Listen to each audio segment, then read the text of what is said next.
ที่ถ่ายทอดผ่านทางมูลที่เพื่อการพัฒนาเป็นการอาชีพทุกท่านนะครับก็วันนี้ผมขออนุญาตกล่าวเปิดเป็นภาษาไทยนะครับเพื่อความรวดเร็วในการทำงานนะครับแต่อย่างไรก็ตามเรามีร่างแปลภาษานะครับที่สามารถที่จะเข้าถึงข้อมูลได้นะครับในงานของโครงการพัฒนาสุขภาวะผู้ค้าหาบเร่แผงลอยนะครับที่มุ่งเน้นการพัฒนาศักยภาพผู้ค้าหาบเร่แผงลอยแล้วก็การส่งเสริมการบริหารจัดการการค้าหาบเร่แผงลอยในส่วนร่วมนะครับภายใต้ความร่วมมือของ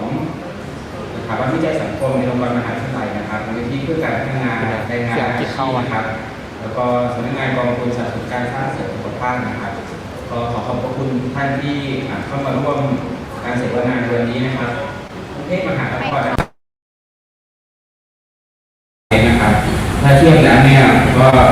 มากกว่าสิงคโปร์ถึง3 เท่านะครับเรามีประชากรที่มีทะเบียนบ้านเนี่ยประมาณสัก5 ถึง 6 ล้านคนนะครับขณะที่เรามีประชากรแฝงที่อาจจะเข้ามาทำงานนะครับเรียนหนังสือแล้วก็ตอนนี้ใช่มีแต่เสียงไทยอยู่แต่ว่าเสียงมันชัดประชากรเหล่านั้นอาจจะไม่มีทะเบียนบ้านอยู่ในกรุงเทพมหานครนะครับที่ประชากรแฝงเหล่านี้นะครับมีมากกว่า2 เท่าของประชากรที่อยู่ในทะเบียนบ้านนะครับในกรุงเทพมหานครนะครับมีคนทำงานกลุ่มหนึ่งนะครับที่เรียกได้ว่าคนทำงานที่อาจจะไม่รับการคุ้มครองทางสังคมนะครับมีรายได้น้อยนะครับมีรายได้จำกัดแล้วก็ไม่แน่นอนนะครับมีความเสี่ยงทางด้านสุขภาพรวมถึงข้อทุนแล้วก็ทรัพยากรในหลายอาชีพนะครับหนึ่งในนั้นก็คือผู้ค้าขายแยกแผงลอยนะครับที่มีในกรุงเทพมหานครที่เราอาจจะพบเห็นนะครับจากข้อมูลของกรุงเทพมหานครนะครับในปี 2564 นะครับมีจุดที่ได้รับการอนุญาตให้ทำการค้าขายเนี่ย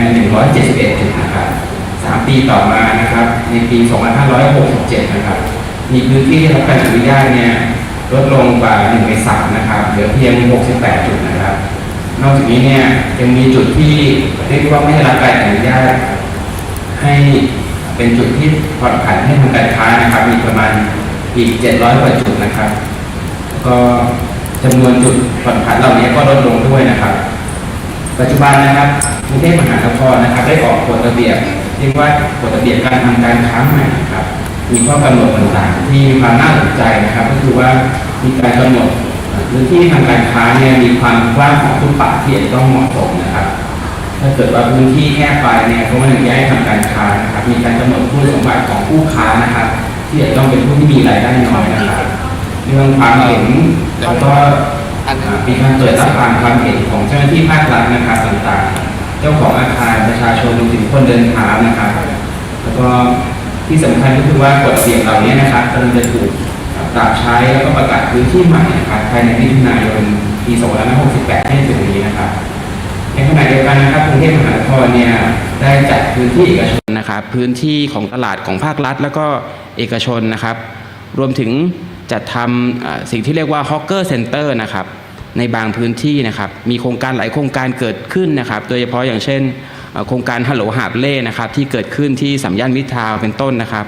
หรือมีฮอกเกอร์เซ็นเตอร์ที่ซอยรางน้ำนะครับซอยอารีแล้วก็หลังสาราว่าการกรุงเทพมหานครนะครับมีพื้นที่ที่ตลาดกูนะครับซึ่งฮอกเกอร์เซ็นเตอร์ดังกล่าวนะครับถือได้ว่ามีข้อกำหนดที่น้อยกว่าจุดผ่อนผันแบบเดิมนะครับแล้วก็มีข้อจำกัดบางอย่างซึ่งมีข้อสำคัญก็คือว่าไม่ได้มีความมั่นคงทางด้านสถานที่ตั้งนะครับราคาค่าเช่าเนี่ยอาจจะไม่แน่นอนนะครับระยะเวลาในการเช่าเนี่ยไม่แน่นอนเช่นกันนะครับรวมถึงบางครั้งเนี่ยกรุงเทพมหานครเองก็ขาดเงินทุนในการที่จะพัฒนาโครงสร้างพื้นฐานและระบบสาธารณูปโภคนะครับอย่างไรก็ตามนะครับตัวฮอกเกอร์เซ็นเตอร์นะครับซึ่งเหมือนจะเป็นนโยบายเดียวที่กรุงเทพมหานครเปิดทางไว้สำหรับผู้ค้าหาบเร่แผงลอยนะครับแล้วก็ผู้ที่ต้องการจะประกอบอาชีพค้าขายเนี่ยฮอกเกอร์เซ็นเตอร์นะครับที่กรุงเทพมหานครเนี่ยพยายามจะสร้างขึ้นนะครับอาจจะไม่เพียงพอนะครับคำถามที่เราอยากจะรู้จริงๆก็คือว่าแล้วฮอกเกอร์เซ็นเตอร์จริงๆเนี่ยมันหมายถึงอะไรนะครับเป้าหมายมีไว้เพื่ออะไรนะครับพัฒนาการแล้วก็จุดสังเกตข้อควรระวังในการทำฮอกเกอร์เซ็นเตอร์เนี่ยคืออะไรนะครับมันเป็นคำตอบเดียวหรือว่ามีทางอื่นที่เป็นทางเลือกไหมนะครับที่จะช่วยออกแบบระบบในการสร้างความสมดุลระหว่างการจัดการเมืองนะครับความมั่นคงทางอาชีพการอนุรักษ์วัฒนธรรมทางอาหารนะครับในนามของผู้จัดนะครับผมขอกราบขอบพระคุณผู้เชี่ยวชาญจากประเทศสิงคโปร์นะครับดร.ไลนะครับ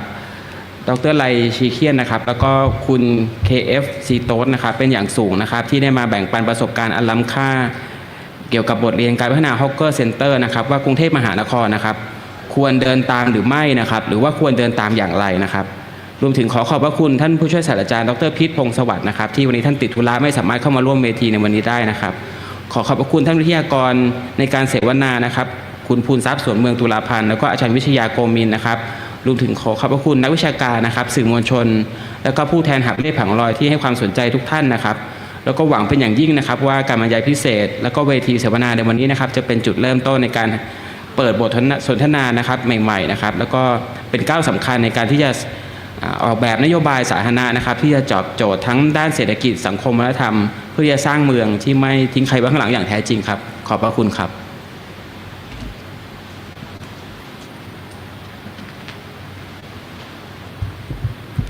ค่ะก็ขอขอบคุณดรบวรทรัพย์ศรีนะคะผู้อำนวยการศูนย์นวัตกรรมทางสังคมสถาบันวิจัยทางสถาบันวิจัยสังคมนะคะที่ได้กรุณากล่าวเปิดแล้วก็ได้ปูพื้นเกี่ยวกับความรู้ความเข้าใจในเรื่องของหาบเล่แผงลอยแล้วก็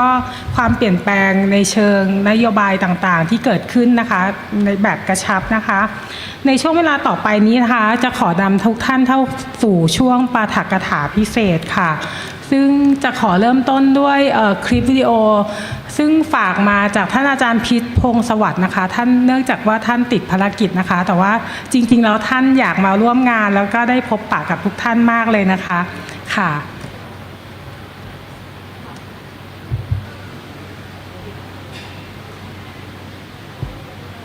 สวัสดีครับ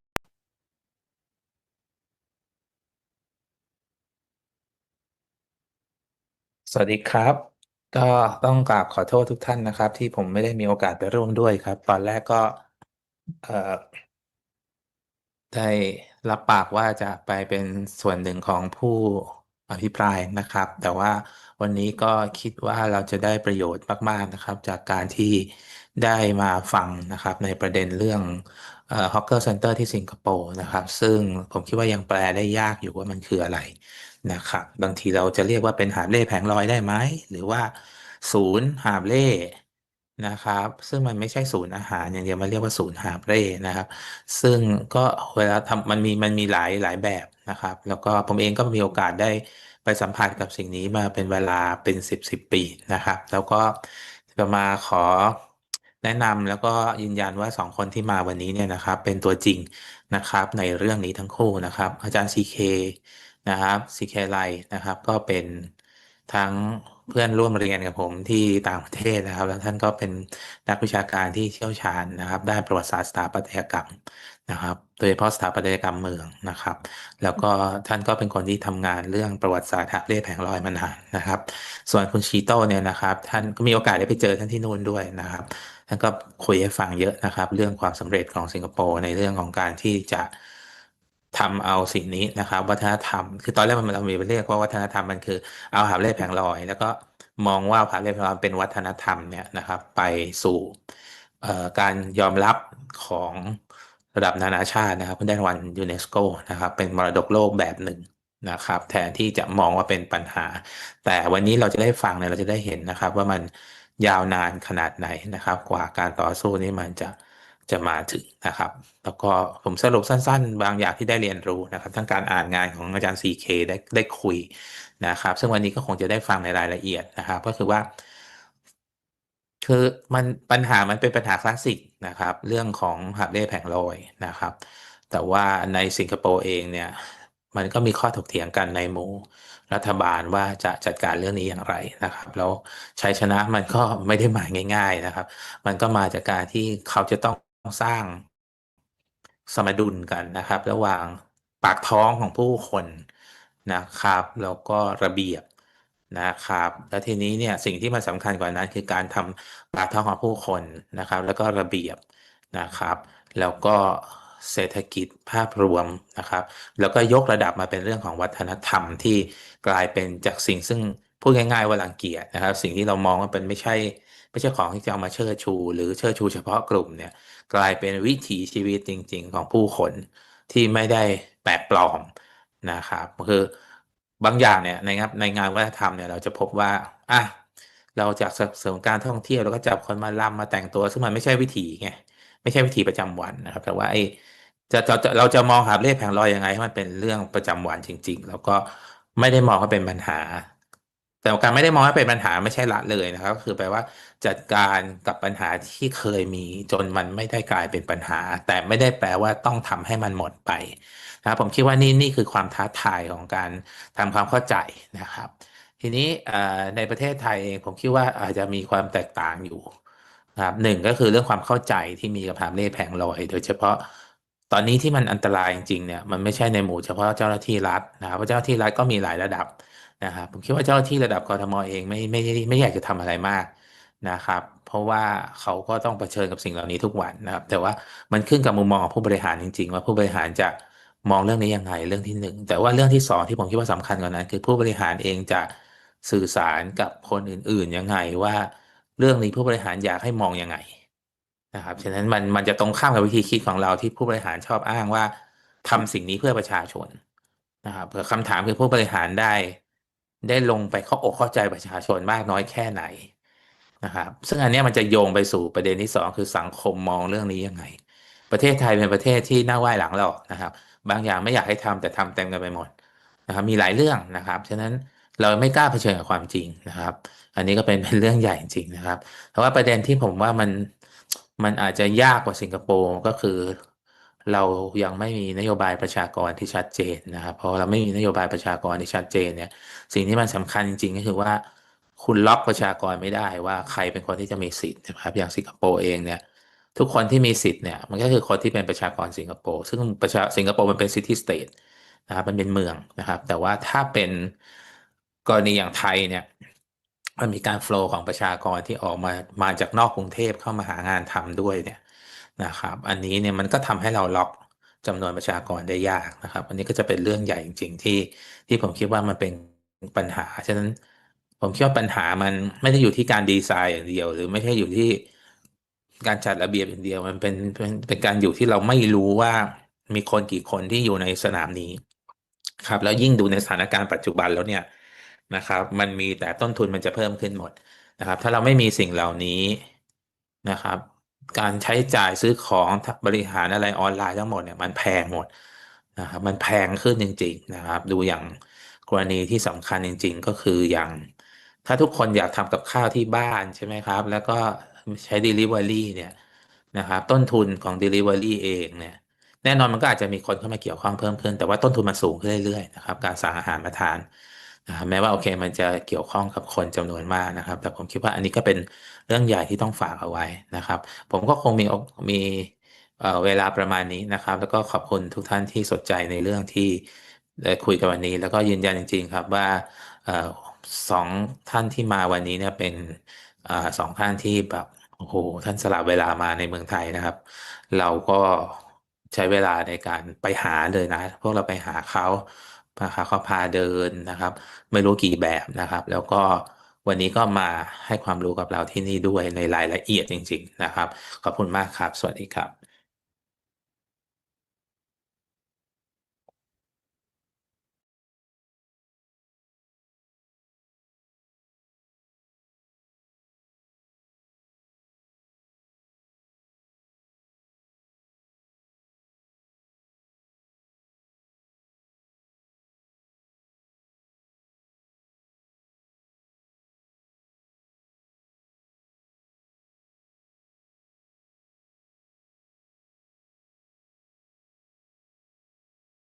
มากนะคะที่ท่านกรุณาส่งคลิปวิดีโอมาให้เรานะคะเพื่อร่วมในงานวันนี้นะคะค่ะก็จากทัศนะที่อาจารย์พิษได้ให้ก็ได้เห็นอาจารย์ก็จะเปรียบเทียบให้เห็นถึงการพัฒนาในเรื่องของสิงคโปร์แล้วก็ประเทศไทยซึ่งอาจจะมีความแตกต่าง ซึ่งท่านก็เปิดไว้หลายประเด็นที่เราน่าจะได้นำเข้าสู่การในช่วงเวทีสาธารณะต่อไปนะคะแต่สิ่งหนึ่งที่สำคัญก็คือว่าวันนี้ที่ทุกท่านได้มารวมตัวกันที่นี่ก็เป็นโอกาสอันดีนะคะว่าเราจะได้พบกับวิทยากรซึ่งเป็นตัวจริงเสียงจริงซึ่งท่านทำงานทั้งงานวิชาการแล้วก็เป็นผู้ขับเคลื่อนเรื่องนี้ในประเทศสิงคโปร์ค่ะค่ะแล้วก็ในช่วงนี้นะคะจะขอนำทุกท่านเข้าสู่ในช่วงปาฐกถาพิเศษค่ะซึ่งในวันนี้เรามีองค์ปาฐกจำนวน2ท่านนะคะ ท่านแรกเราจะขอเริ่มด้วยท่านอาจารย์ไลซีเกียนนะคะซึ่งจะขออนุญาตนำเรียนประวัติของท่านโดยสังเขปนะคะอาจารย์ไลซีเกียนนะคะเป็นนักประวัติศาสตร์ด้านสถาปัตยกรรมและเมืองที่มีชื่อเสียงซึ่งท่านมีความเชี่ยวชาญในเกี่ยวกับการพัฒนาการของสิ่งแวดล้อมที่สร้างขึ้นในสิงคโปร์นะคะและภูมิภาคเอเชียตะวันออกเฉียงใต้ท่านสำเร็จการศึกษาปริญญาเอกจากมหาวิทยาลัยแคลิฟอร์เนียเบิร์กลีย์นะคะและปัจจุบันดำรงตำแหน่งรองประธานของสมาคมนักประวัติศาสตร์ด้านสถาปัตยกรรมและเมืองแห่งเอเชียรวมถึงเป็นสมาชิกคณะกรรมการที่ปรึกษาของ International Association for the Study of Traditional Environment ค่ะ ดร.ไลมีผลงานตีพิมพ์จำนวนมากนะคะรวมถึงหนังสือที่สำคัญเรื่อง Early Hawkers in Singapore นะคะซึ่งเป็นบันทึกทางประวัติศาสตร์ของเหล่าพ่อค้าแม่ค้าในยุคแรกของสิงคโปร์ค่ะแล้วก็ยังมีส่วนร่วมในการแปลและจัดพิมพ์ผลงานเกี่ยวกับวัฒนธรรมฮอกเกอร์ให้เข้าถึงผู้อ่านในรุ่นใหม่ๆด้วยนะคะค่ะท่านมีความเชี่ยวชาญด้านพัฒนาการสิ่งแวดล้อมที่สร้างขึ้นในสิงคโปร์ซึ่งในวันนี้ค่ะดร.ไลจะนำเสนอหัวข้อจากถนนสู่โครงสร้างพัฒนาการด้านสถาปัตยกรรมและนโยบายศูนย์ฮอกเกอร์ในสิงคโปร์ซึ่งท่านจะพาพวกเรานะคะย้อนสำรวจประวัติศาสตร์และการเปลี่ยนแปลงของศูนย์อาหารที่เป็นหัวใจของวัฒนธรรมสิงคโปร์ขอเสียงต้อนรับดร.ไลด้วยค่ะwe would now like to invite Dr. Lai Sekian to share his keynote remark ค่ะ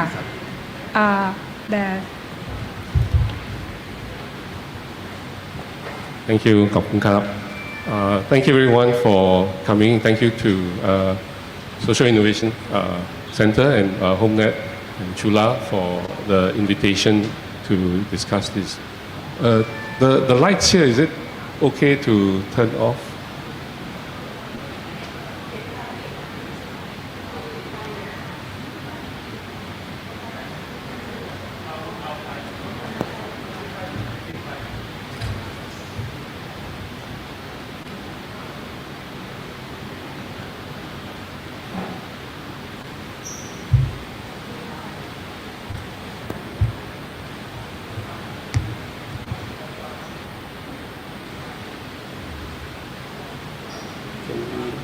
Can we do the remote?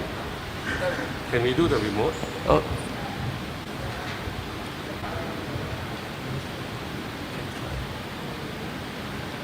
Okay. Thank you. So today, what I would like to share is mainly 4 points. I will try to use the time to talk about 4 points, but the first and the second are more important, right? The first one is about how the architecture and the policy change in Singapore. The second one is about what is a hawker center, right? What are the things inside a hawker center? Then if we have time, we can talk about the new role of hawker center, and then if we have more time, we can talk about just some example also in Hong Kong and Malaysia. But one important point is that Bangkok is different from Singapore, right, in terms of hawker and vendor histories. So this point, I think Ajahn Pitt also emphasized. So this talk today is only meant to share, right, and discuss the histories and examples in Singapore. I'm sure Bangkok, with the vibrant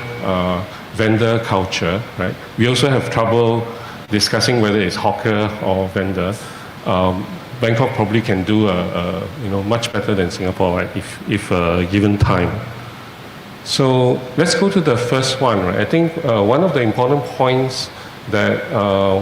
this scholar, right, this researcher, Terry McGee, right, he discussed that most of the time there are mainly 3 solutions to deal with street vendor, right, or hawker, right. So the first one is through legislation, right. So legislation meaning like you can set law, right. You can set law by law, and you can also issue license, right, for the hawkers, right. So using legal means, right, legislation. The second thing that he said how to control hawkers is through spatial control, right? Making new space, right? So either they are allowed to operate in the street, right? Or in the case of Singapore, the solution is to build what they call a food center, right? Or hawker center, right?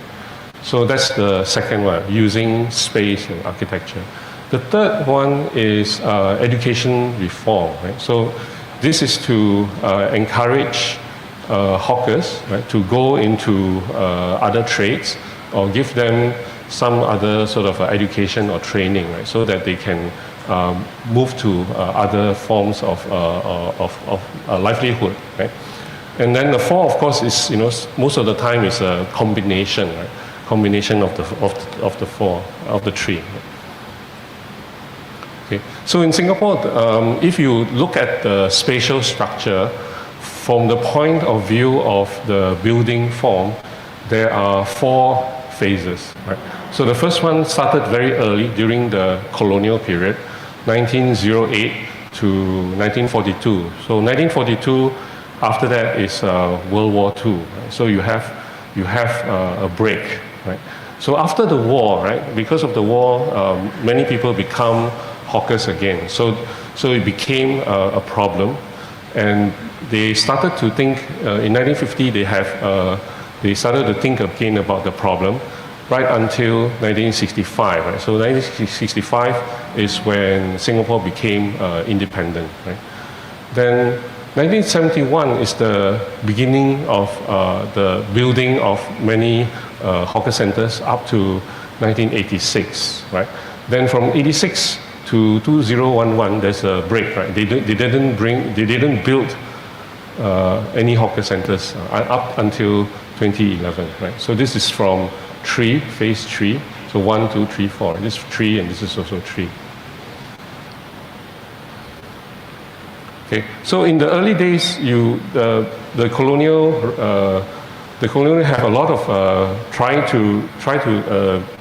get the hawkers from the streets, right? So this is a shop house. This is a 5-foot way. So most of the hawkers actually would be on the 5-foot way,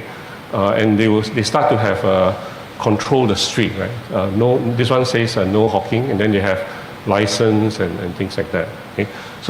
So it became a problem for the city, right? In terms of they were congesting the streets, right? Also the food that they sold, right? Sometimes it's not healthy food, right? People can get sick after eating the food. So in Singapore, what happened in closer? Oh, okay. Sorry. So in 1907, Singapore colonial government asked a consultant, right, to solve the congestion on the street, right? So he suggested that they should create the space behind shop. These are shop house, right? So they have to open up the space and put the hawker inside, right, the back lane, rather than have them congest the street. So you can see they control the 5-foot way, right? So people couldn't have any stall there. So people start to have stalls on the street. Right? So this is what the shop house looks like. So they have to keep the 5-foot way clear, right? No hawkers. Okay? So because of that, in 1908, the municipal board, right, so local government, started to suggest that they should build shelter for hawkers. Okay, so this hawker shelter became the space, right, that they want to move the hawkers into. Okay, so but there are so many different types of hawkers, right? So many different types. Some on foot, some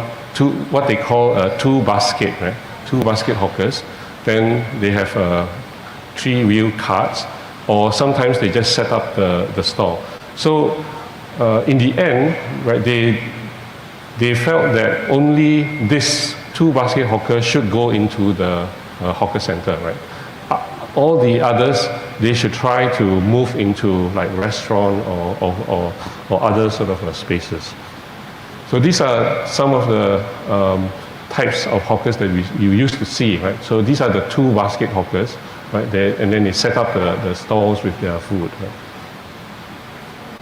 Okay. So in this phase one, right, you can see they built 6, right? So this is Singapore. This is a town,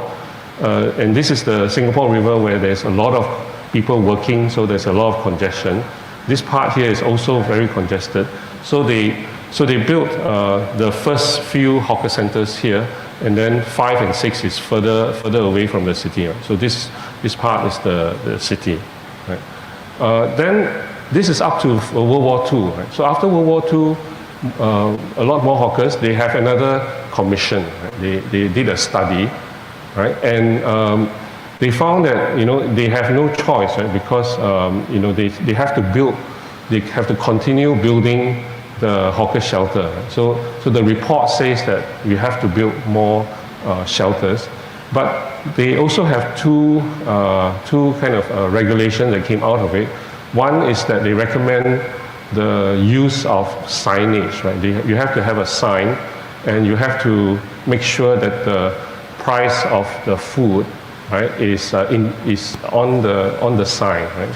So that you can't cheat, right, the customer.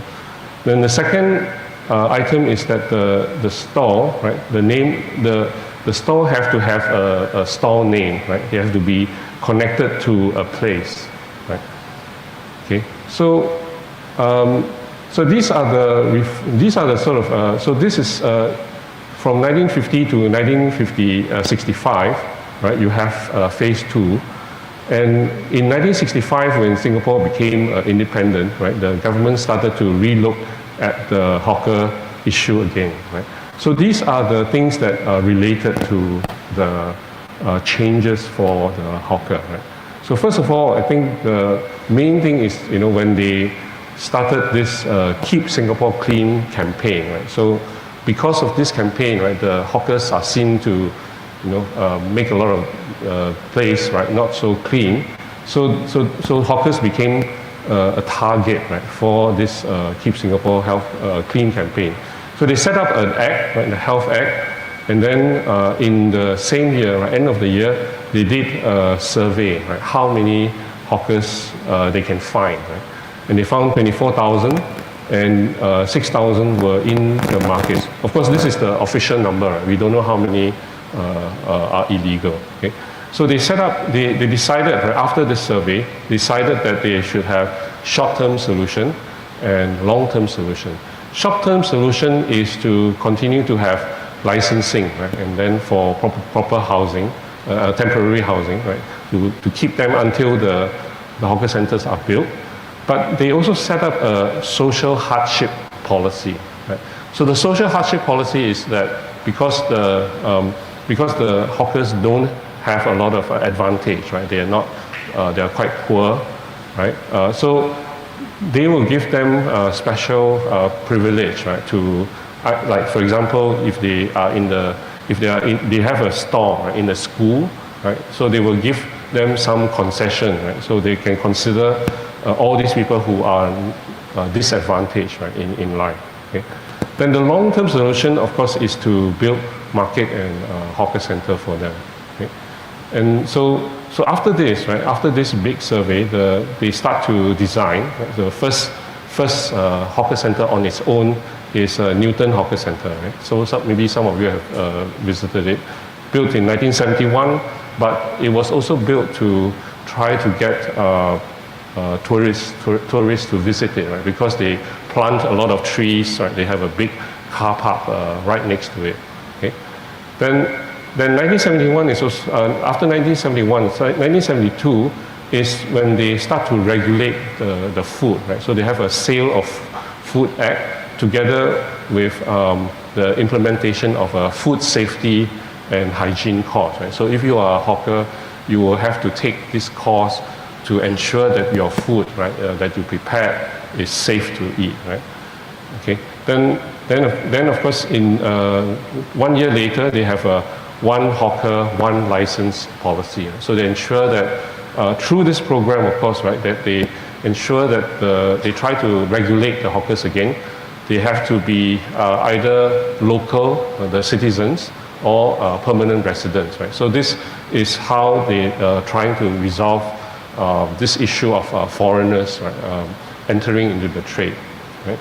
Then the next big item is 1977 when they start to clean up the rivers. Okay, so once again the hawkers are a target, and so they started to build a lot more hawker centers, and then by 1985, right, they have built 111 hawker centers, and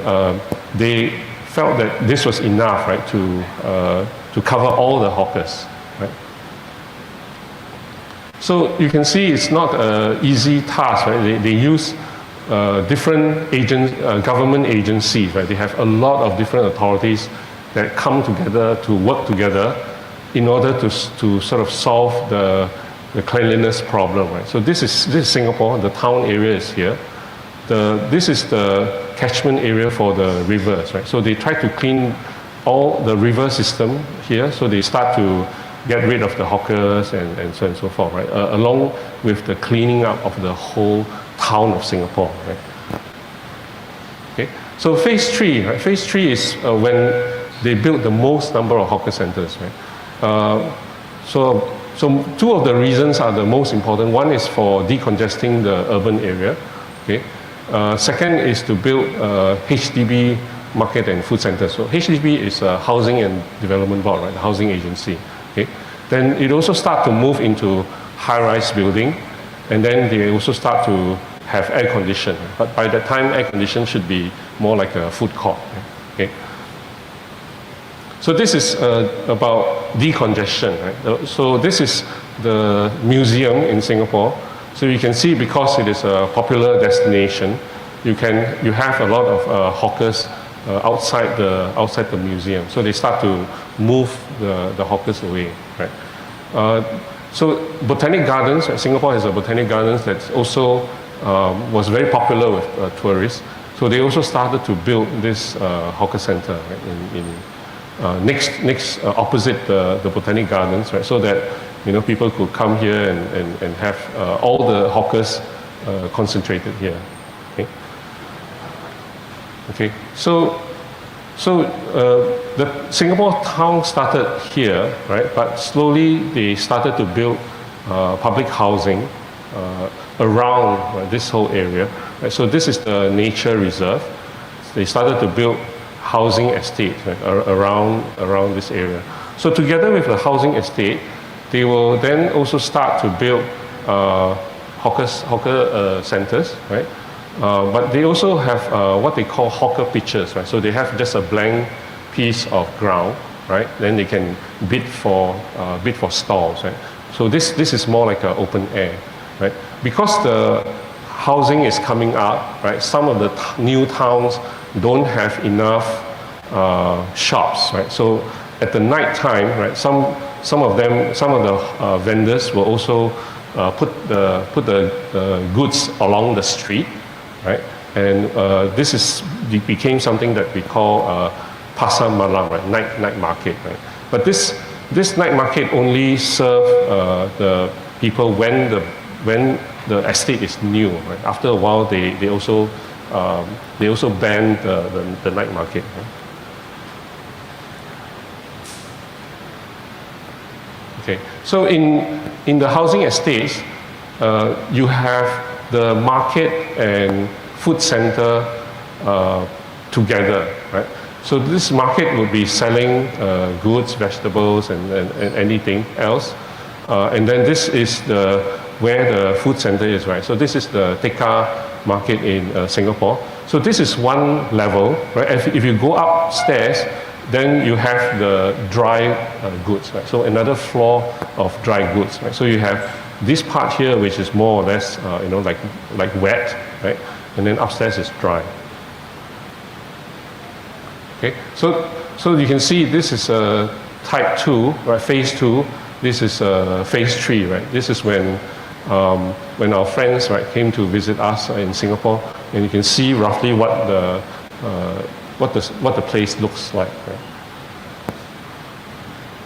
Okay, so in the 1980s, right, the government experimented putting the hawker center in the high-rise building. Right? So you can see these are some of the examples. Right? And then in 1985, right, they started to experiment with hawker centers with air conditioning, right, inside shopping centers. Okay? So these are more like a food court. Okay, so in 1985-86, they completed the building of the 111 hawker centers, and all the hawkers have been moved into the hawker centers. So they felt that they didn't need to build any more hawker centers, right? So they stopped. Right? But in 1987, they started to have new kind of regulations. Right? So they have a points demerit system. Right? So this is to list down, right, the different kinds of offense, right, that if the hawkers put things without approval, right, or have unregistered assistant and so on and so forth, failing to keep it clean, right, and safe, you have different grades of fines, right? You have different grades of fines that is linked to the Environmental Public Health Act. Okay, so this is a points demerit system. In 1997, right, they start the NEA, right, the Environmental Agency, right. So previously, the one was for food safety, right,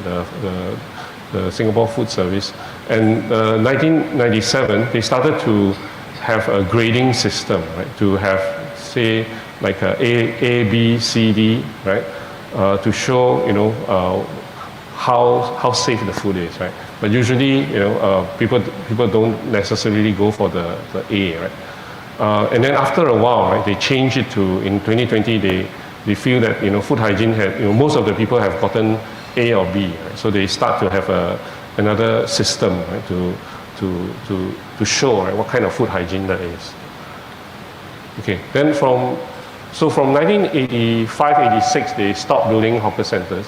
But in the meantime, the hawker center food, right, and hawker center became a kind of like an everyday lifestyle, right, like Ajahn Pitt said. And so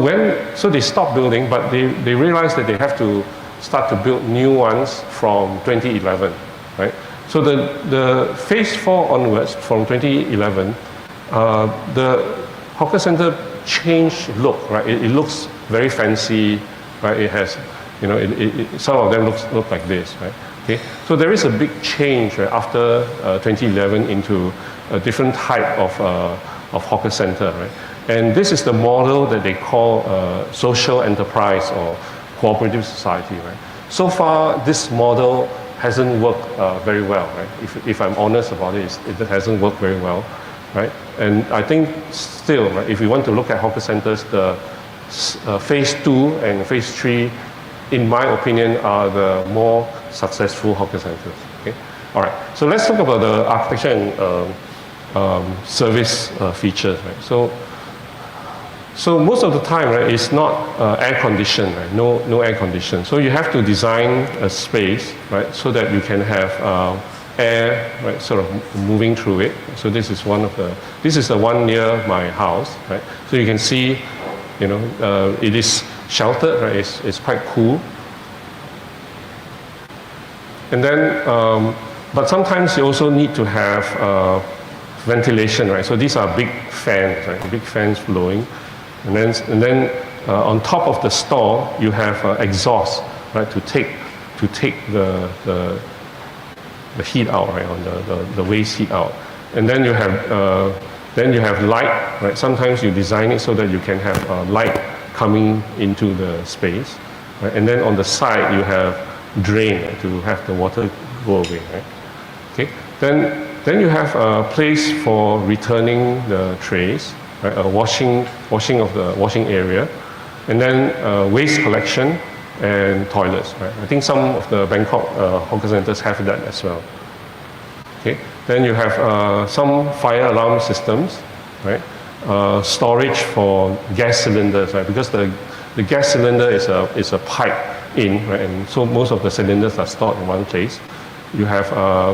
wash basin, right, for people to wash and so on and so forth. And then all the electricity panels and all that, right, all the meters that for the different stalls, right, is in one place as well. Okay, so this is something that I think the authorities are very concerned about, right, and that is the effluent, right, the wastewater, right. So in most of the hawker centers, they even in Bangkok, I think, right, I saw this as a kind of a report, right, about having a grease trap, right. So what happens is the wastewater is put through a kind of cylinder, right, where the grease, right, so this is the grease, and the solids are taken out before the water goes back into the system, right. And this is a big concern for the city, because if you have grease that build up over time, right, it will clog up the system, right. Oops, sorry. Okay, so if I have a bit of time, I can just talk about, like, you know, new roles for hawker center. I think my friend Mr. K.F. Seetoh will talk more about this. The new roles in Singapore, right? So it started out with the city trying to get rid of the hawkers, right? But then it became a kind of like a lifestyle for Singaporeans, right? And what happened is that they realized that because many people go to the hawker center, right, it becomes a good place for dissemination of public information, public affairs. So you can see the first one the first two actually, right, in 1979, right, they have two campaigns. One is a social change, right, to change people from speaking Mandarin, from dialects to Mandarin, right, and then courtesy campaign. I think this is in line with the tourist promotion. Right? But it also served as public space for information during the SARS and COVID, right? And also, you know, some other campaigns, right, to make people waste less food. Okay. Right. Then, because it's a popular place, right, the political parties also start to meet at the hawker centers, right. So you see on the left is the current president, right, and these are some opposition party members, right. Oops.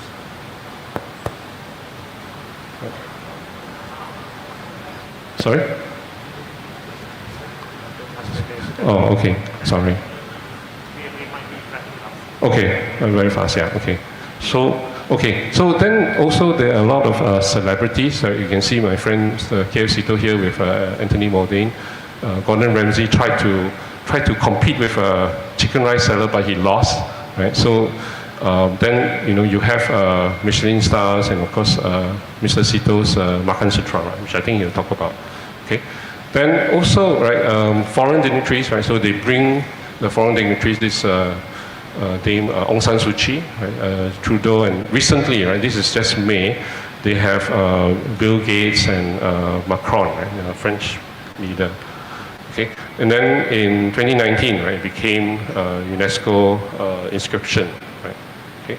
Right. So very quickly, I just wanted to show also, right, that what's happening in Hong Kong and Malaysia, right. So in Hong Kong, they have this thing called the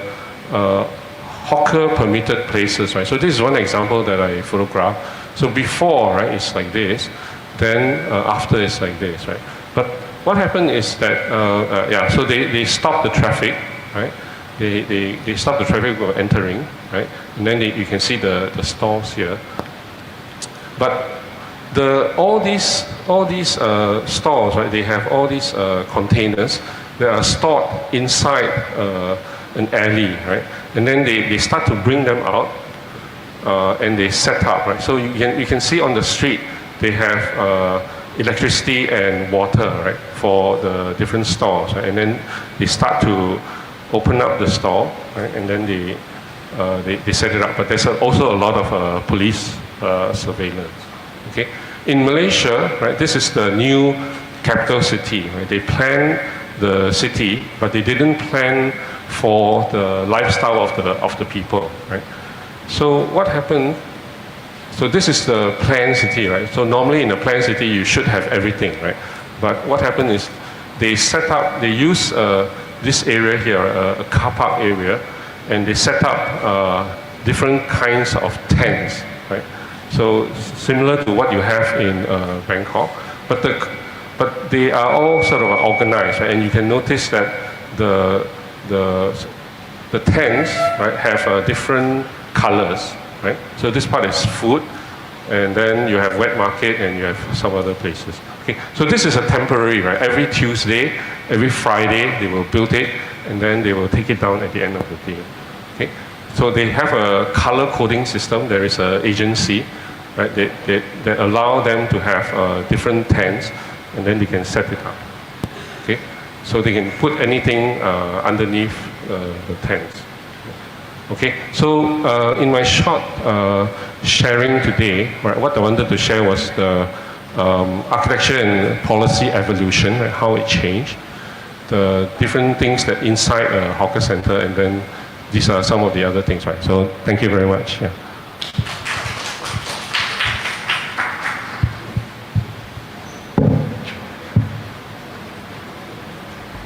ครับก็ขอบคุณดร.ไลมากนะครับสำหรับความรู้แล้วก็การสร้างแรงบันดาลใจนะครับ Thank you very much for insight and inspiration lecture. Nextขอต่อไปขอเชิญเป็นหัวข้อบรรยายนะครับเรื่อง from structure to UNESCO struggle and soul of Singapore Hawker Center ขอเชิญอาจารย์ซีโตสนะครับอาจารย์ซีโตสเนี่ยผมขออนุญาต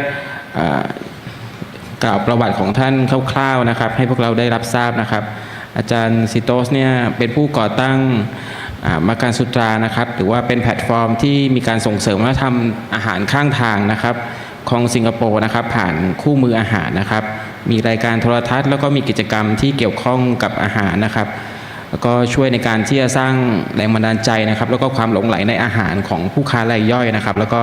ให้ฮอกเกอร์เซ็นเตอร์หรือว่าหาบเล่แผงลอยเนี่ยมีบทบาทขึ้นมานะครับอาจารย์ซีโตสเนี่ย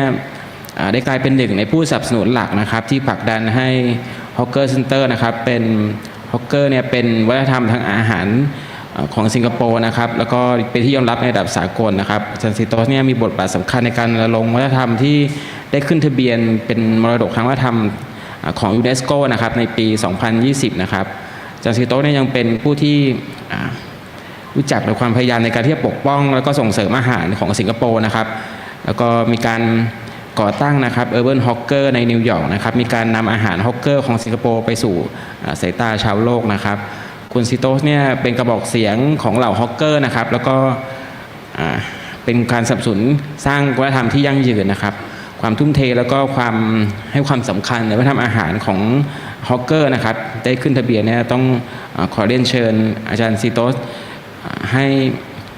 มาบรรยายให้กับเรานะครับขอเสียงปรบมือให้กับอาจารย์ซีโตสนะครับ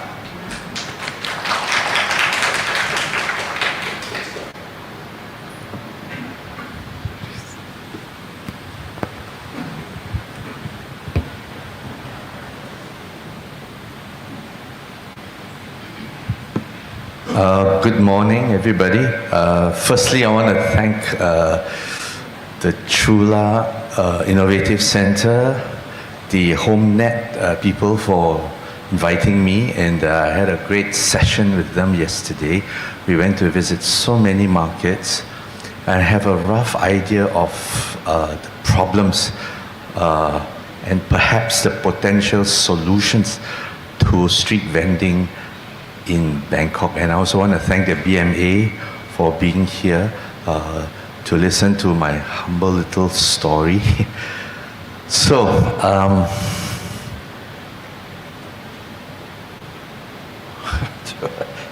do I go? How do I move to the next slide?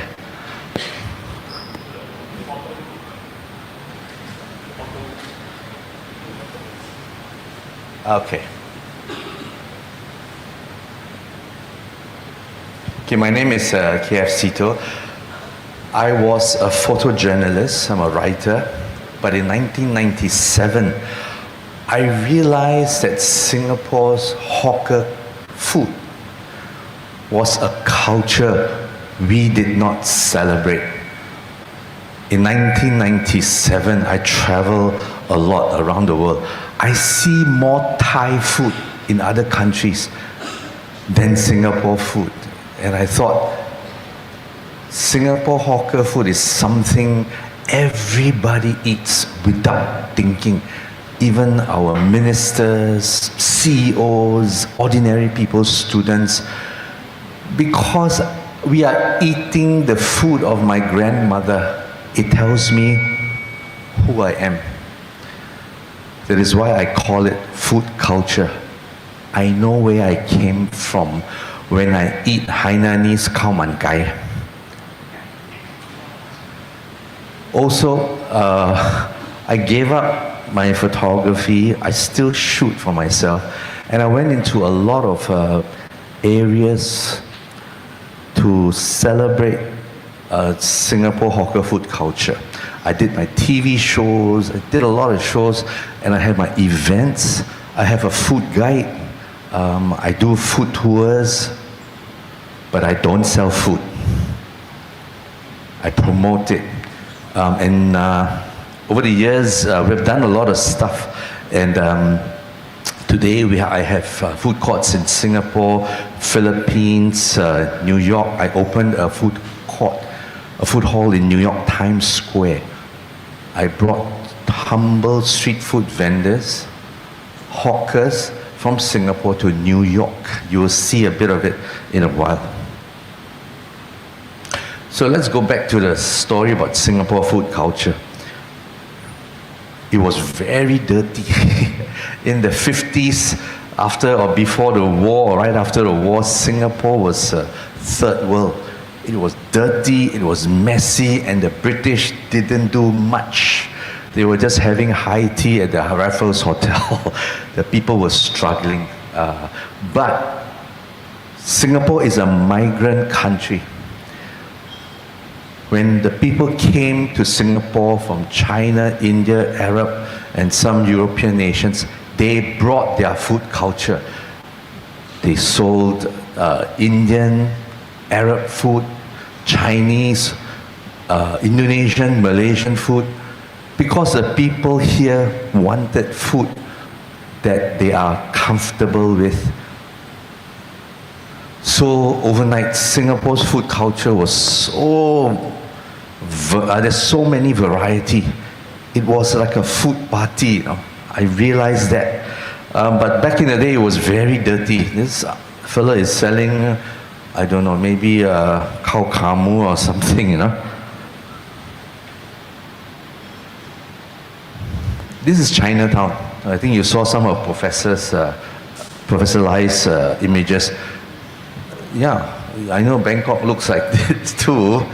but that is a road. The cars will go up and down. It was, I was born in the 60s. I know this place. I ate here before. So I know how rich the food culture was. All this food wasn't anything modern. They were traditional food. People went there and sat down and eat because the food was comforting.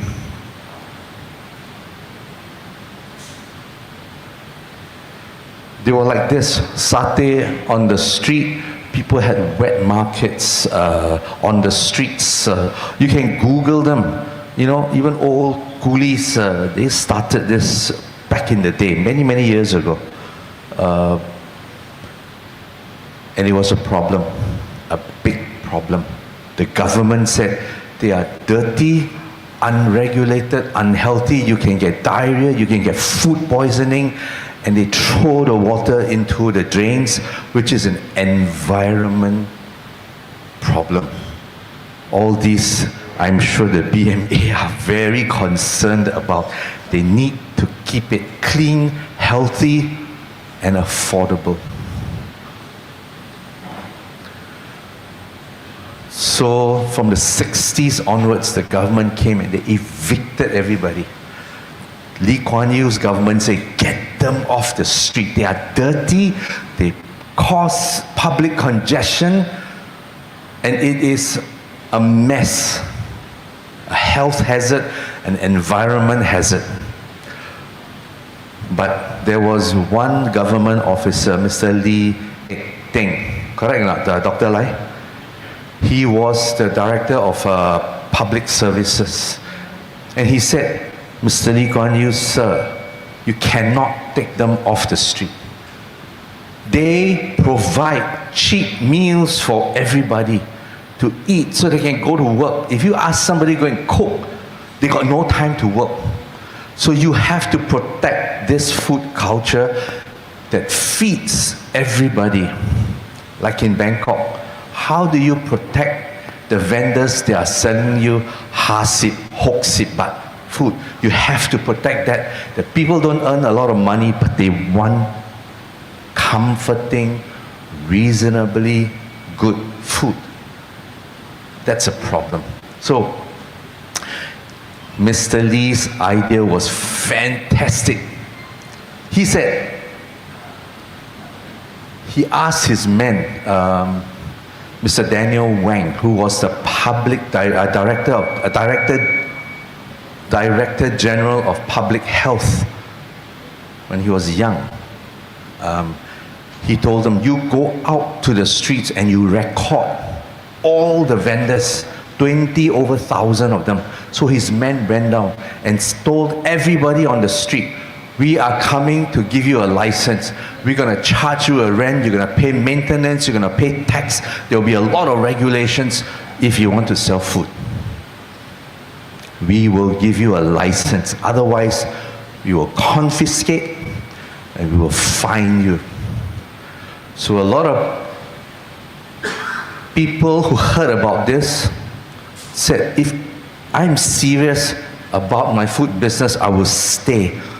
I will stay at the soil, whatever, or under this lamppost. I will stay here. This was to prevent people trying to get a license overnight. They will quickly set up a stall and they want to get a license. So only the serious one will stay. So the government went to record the whole country, 20,000 vendors selling food, selling things, clothes, everything. And then when they recorded them, they recorded their name, address, everything. And the government said, no, we are not giving you license. We are going to build hawker centers. And those who have a license, I'm going to put you there. So you can have a proper place to sell your food. The government will provide water, electricity, grease traps, tables and chairs, and they kept it as clean as possible. They will regulate and come and check that you handle your food properly, you cook it properly, it's not dirty, so that when customers come, they look at your stall, they look at the way you handle the food, they feel confident, they can eat every day. So that was the trick about the eviction.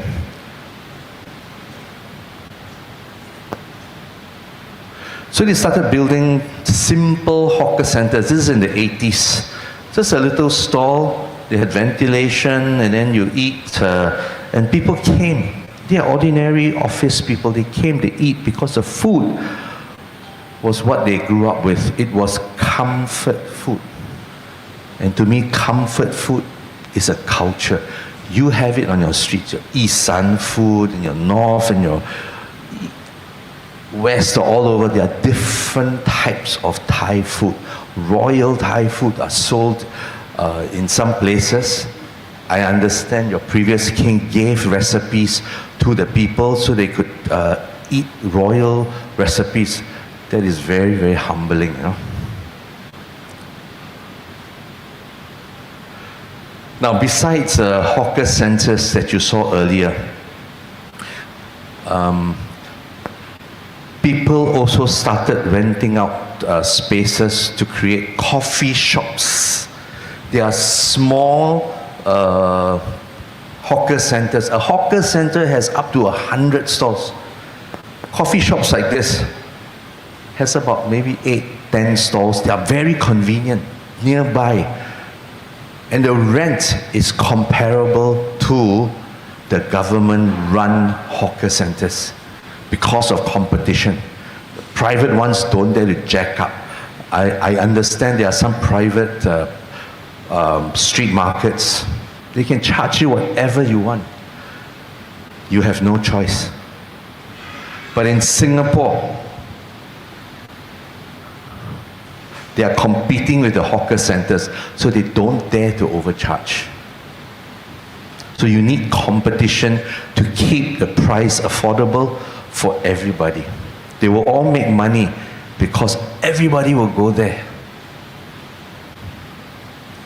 There are about 1,000 coffee shops in Singapore, all over the country. There are each coffee shop has about 8-10 stalls. There are 120 hawker centers in Singapore, each having, on average, 100 stalls. The biggest one is in Chinatown food market, 200 stalls. You can eat there for 1 month, you won't finish everything, you know. So this is the famous Newton Hawker Center. Everybody knows that. It was among the first few newer generation hawker center.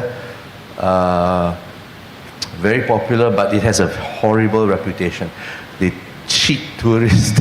Tourists love to go there because it's so heavily promoted. You eat barbecue, seafood, stingray, prawns, crabs. I was once shown a receipt by our Singapore tourism folks. The receipt for eating here at Newton Hawker Center for a group of, I think, 8 Japanese tourists. Japanese people were very rich then, you know. The receipt showed $10,000. Dollars, not baht, $10,000. Receipt. And she asked me, she was a director, she asked, Seetoh, what can I do? What can we do? I said, I don't know. You have to be very clear. Your signage have to be clear. Who you are, what you sell, how much. So when people see the signs, they see what you cook, they are confident. So back in the day, these people, they ate there, hello, konnichiwa, you want lobster? Oh, yeah. So lobster, 8 lobsters. You want crabs, you want everything? Yeah. No price. They didn't mention price. And at the end, they served them tropical fruits that the Japanese never see before. They arranged in a very nice platter and they gave out. In the end, they told them that platter cost $200 each. And the lobster were hundreds and the crabs were hundreds. So the whole bill per person came up to $1,000. The whole bill, $10,000. So we have to stop hawkers from cheating the public too. It's much better today, but there are still little tricks that the hawkers do to cheat customers, which we are aware of. But if they are caught, they will be fined, they will be banned. My government is very clever. When they punish you, and BMA should listen. When they punish you, they punish your wallet. They don't send you to the most painful part of your body is your wallet. They punish your wallet. They make you pay for the fines. So Newton Hawker Center is very new, it's very efficient today. It doesn't look like that, but it's still very popular. Today they are much cleaner. This is Amoy Street. And people sell all kinds of food. Variety is very important because we have an international crowd down here. We have Western pasta, pizza, we have burgers, we have Muslim, Indian, all sorts of Chinese, Cantonese, Teochew, Hakka, Hokkien, Hainanese food. And when you go there, you can eat so many. You want something sweet, you want something light, you want something heavy, we have it. And Singapore food, if you have been to the hawker centers, it's one of the cheapest for the world's most expensive city. 100 baht, 80 baht, 90 baht, 150 baht gets you big stuff, big platters. So nice to a lot of people, but there is a problem with that. I'll share with you why later. Everybody eats here. Muslim eats with Chinese. People don't care. They just make sure that the food is good and it's affordable. Every day. And the hawkers don't sell fast food. They go 4 to 5 hours before opening time and they prepare the thing. People like to see that their food is fresh. Singaporeans are very spoiled. Everywhere. There are 120 public hawker centers like this all over Singapore. North, south, east, west, center. This is a normal lunchtime scene. You have to queue for your food. And you see people, right, they put a packet of tissue on the table. That means taken. That chair, the table is taken. That is the unwritten rule about reserving a table in Singapore. And Singaporeans love it. They respect it. So Food Republic, I was a consultant for them, one of the most high-end hawker centers, food court in Singapore. This is Food Republic in Orchard Road. The design, the little touches of little things makes the whole place entertaining. It's good to watch and see. And I designed this food court in such a way that the hawkers cook in front of you. Usually they cook behind and then they serve you in front. But now they cook in front of you. So it's nice to watch people cook as you're lining up. You know why people like to stand there and watch the fellow fry his pad thai or cow pad. It's like mommy cooking for you. You stand next to mommy, she cooks for you. It's very comforting. So this was the first food court that introduced front cooking. Another part of the place, the designs, all the little touches. You can see the hawkers are cooking in front down there. We'll just stand there and watch. You know, they're cooking for me fresh. This is Glutton's Bay. I opened this in Marina Bay area 23 years ago. And we have only 12 stalls. We have 1,000 people every day because, very importantly, you have to sell the story of what you are doing. There are lots of hawker centers like this. Why does this one work? Location, the food. I made sure you have Malay, Chinese, Indian, Peranakan food, modern pizza and pasta. People come. Food is affordable for a prime area like this. Sure, the hawkers pay rent. One of the most expensive. I will share with you how much rent are in Singapore. You will be shocked. But everybody, tourists, regional people, they like the open air atmosphere in the middle of the Marina Bay area, right across MBS, Marina Bay Sands. In 2018, I was asked by my government to attend a focus group to talk about what should we apply to UNESCO for our next award. We already had an award for the Botanic Gardens, so they invited me to chat with so many people, architects, historians, and so many. And then I said, if you invite me, that means you want me to talk about street food. So I said, hawker food culture in Singapore should be a UNESCO recognized culture. And a lot of people look at me and they say, are you sure? I mean, hawker food. So a lot of people up there look down on hawker food, which is so popular with the masses. So I said, can you call up the page that UNESCO asks? What are the criteria for getting a UNESCO award? It shows everything.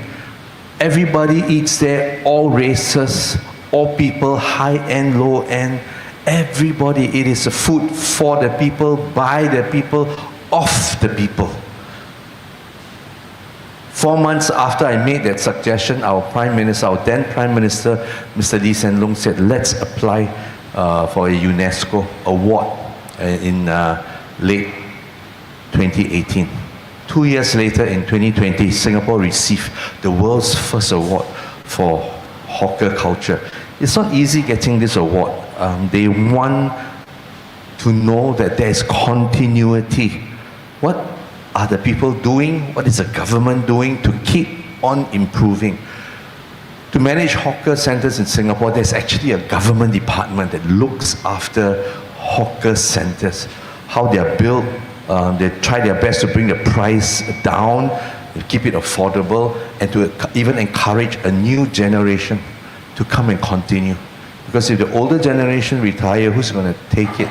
All the stalls will be empty. So they have to encourage a new generation.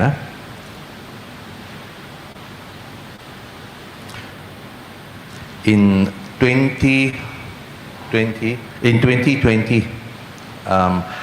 I was approached by the associates of the late Mr. Anthony Bourdain to partner them to do a food hall in New York. They wanted some Singapore Asian stalls there. I said no, the whole place has to be Singapore and Southeast Asian food. The landlord saw one proposal by the partner there with a bit of everything. American food, 1, 2 Chinese, Asian food there. And they rejected. They said, no, we don't want this. Then he took my proposal, Singapore UNESCO food culture, which has Chinese, Indian, Malay, Thai, Indonesian food, so many. Within a week, they said, take it. And in 2022, we launched Urban Hawker, 17 stalls from Southeast Asia and Singapore, quite a large portion from Singapore, set up this. And then when we opened, my colleagues are saying, oh, let's not open on a Sunday. No, all the people in Times Square will not come here on a Sunday. It's empty, very quiet. I said, no, you have to open. So we tried. That first day, and that first Sunday, it was overwhelming. People sold out. We opened at 10, 11 o'clock. They sold out by 4 o'clock, and the complaints started coming in. When Americans complain, they are very loud, you know. And it became one of the most popular food halls in America,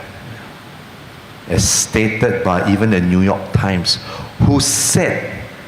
that it takes a lot of guts to open a food hall specializing in Singapore food, which is the food of the world. Today it's still very popular. We're going to change management. We're going to get in new, fresh tenants. And I hope to bring some from Thailand to go there and set up.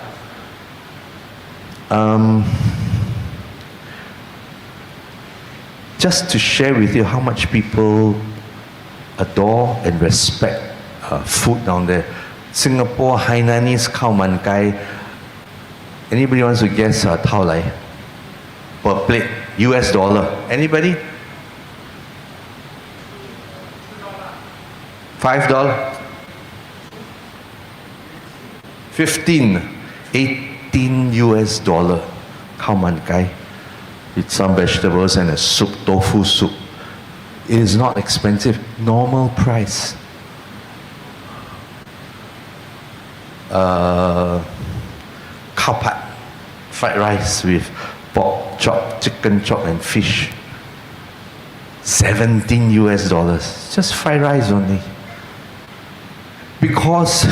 people there cannot get it, and we keep it authentic. When I open, the best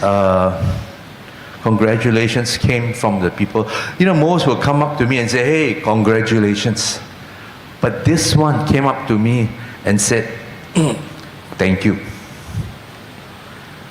Because they feel, they are reminded who they are when they come here and eat chicken rice or char kway teow, nasi lemak, and Hainanese pork chop. They say, oh, you know, I don't have to fly home Singapore now. I can eat this. So it encouraged us to do a lot. Some of these hawkers in there are already opening stores in Brooklyn, Jersey. They're already expanding. It's very easy to expand.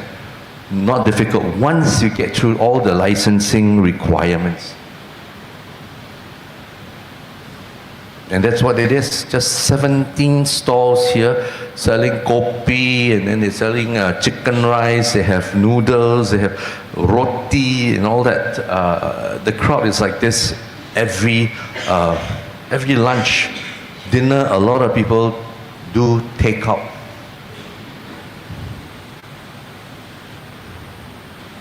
So back to your Bangkok food situation.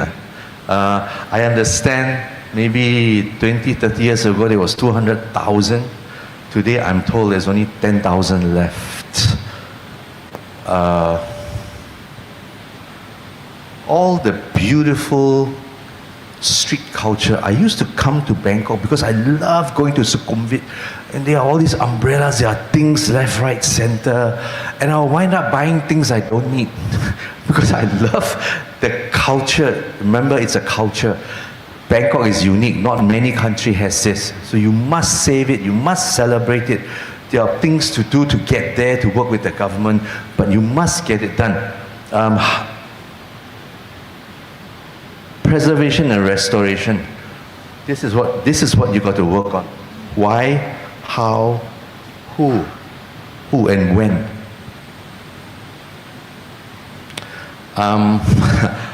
I was told, you guys learn lessons from Singapore, and this is my advice.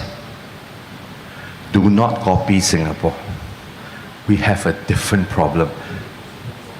Copy and improve your own Thailand culture.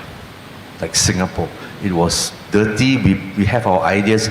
Thailand has its own very beautiful and unique culture. The street culture, when I was walking around yesterday, I saw so much potential. Your Bobe market area, the wide walkway by the river, is all empty now. It used to be crowded. People were selling clothes, and I can understand the government's BMA's concern. It is a traffic nuisance. People will pull up there and selling clothes by the street. I will tell you, it's a fire hazard. One guy, smoke he throws, gone. The whole place will be gone. So you got to address, instead of banning it, how do you address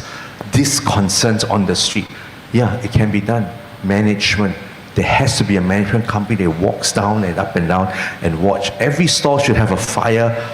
extinguisher, maybe. And the whole setup should be done to address fire concerns. Yeah, of course you got to pay rent, you got to pay taxes, you got to pay maintenance. There has to be a management company. 2%, 3%, just walk up and down. And anybody who violate rules, warn them,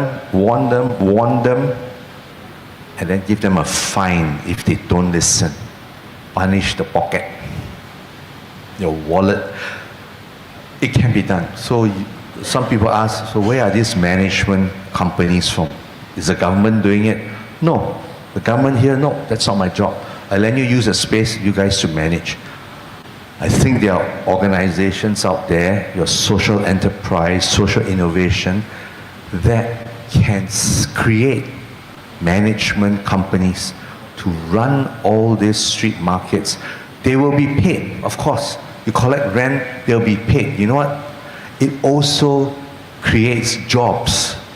for maybe a younger generation. They go online, they read about it, they come up with ideas. They will manage, they will answer to the government and work closely with them. So this is a long way to go,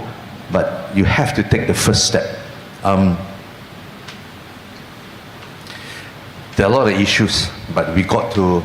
take it one day at a time. I was out on the streets. People love food. You got regulations, people versus people's love for affordable food. So you got to understand that there is a public who likes them, there is a government who needs to regulate them. So both got to meet in the middle and come up with a solution. And this was just 5 feet, right? By 5 feet. I don't know what you can sell. If I stand here, it's already 5 feet. I can't move. And I can't sell. If we are to do this, you want people to have street food vending on the street, do it properly. Otherwise, don't do it.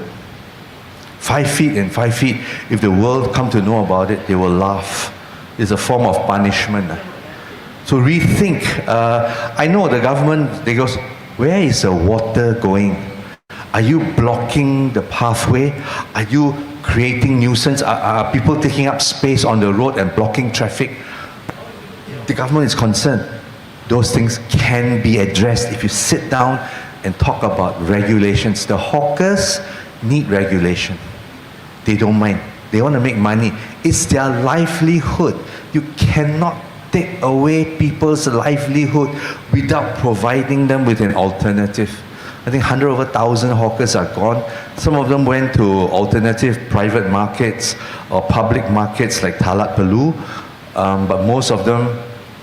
gone. And when they are gone, Thailand's street food and shopping culture gone, goes with it, like the Bobe Market Street, gone. I will go, if it comes back, I will go to some of your markets at Talat Palu, which I'll talk about later, run by Professor Narumal. I will talk about it. That is one potential. But the sad thing about that, nobody knows about Talat Palu. If we promote, we do a better range of food offerings, they will come, the tourists will come. I understand some locals in that area don't even know about Talat Palu. Promotion is very important. So yeah, 5 by 5 foot. Goodness, I don't know how. And Route 69, I think Kun Precha has a stall down there. It's a good example. I think it was a governor's promise to do this. There are regulations down there. I think more regulations can be implemented. Regulation is good. It gives people confidence and people come. But I understand the business here is not as good as last time when they were on the streets. What I saw was this space behind Route 69. It is a huge car park, apparently owned by the government. That is a huge potential. It is just rotting in the backyard. You can regulate, and there's already shelters. You can put stalls down there, leave some space for car park, leave some space for eating, sheltered eating, open eating. And here, this place could be the #1 street food hawker area in the whole of Bangkok, if you do it properly. They will come. You know, after they think it's too hot, they go across to Lotus and cool down, you know, aircon. And if you put the right type of food in there throughout Thailand, not just Isan food, everywhere, south, north, everywhere, Muslim food, Indian food, the people will come, bloggers will come, everybody will go with their camera ready. But again, like I said, there has to be regulations. I saw water is a problem. Your sewage, grey water is a problem. Seating, people can't sit. They buy and they walk about. But the space behind it, if you talk to authorities and you tell them, there are 3 things you want to do. 1, protect street food vending. 2, create revenue for both the government and the vendors. And 3rd, tourism. These all points to a better street food culture in Bangkok. Oh, this is Talat Palu. What's wrong with this picture? Anybody?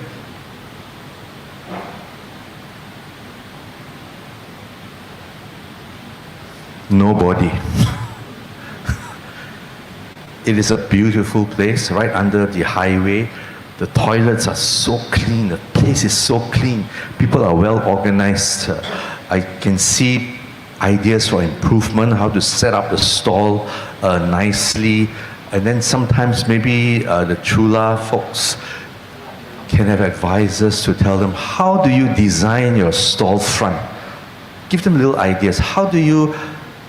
create food handling safety? So when people go down, oh, they wear gloves, they wear masks, place is clean, the grill is not dirty with pails on the floor, they keep it nice. People have confidence, they will come. And once the people come, more people will want to come here. So this place needs a lot of promotion. You can do some pop-up, you get some fantastic hawkers to come here for the weekend to try out, just to create some publicity. And transport, it's easy to get there. You take Bolt or Grab or bus, people will go. You can invite a band to go there. If I write to Coldplay and I say, could you come here to support the hawkers, because nobody is coming here, we need you to create bus. I think they will come down and do it for free because they are helping the poor people. You get concerts, or even a local band, they will come here, they want to help. So go and persuade some of these celebrities to come here and promote. Not just Talak Palu, I think there's a lot of little markets.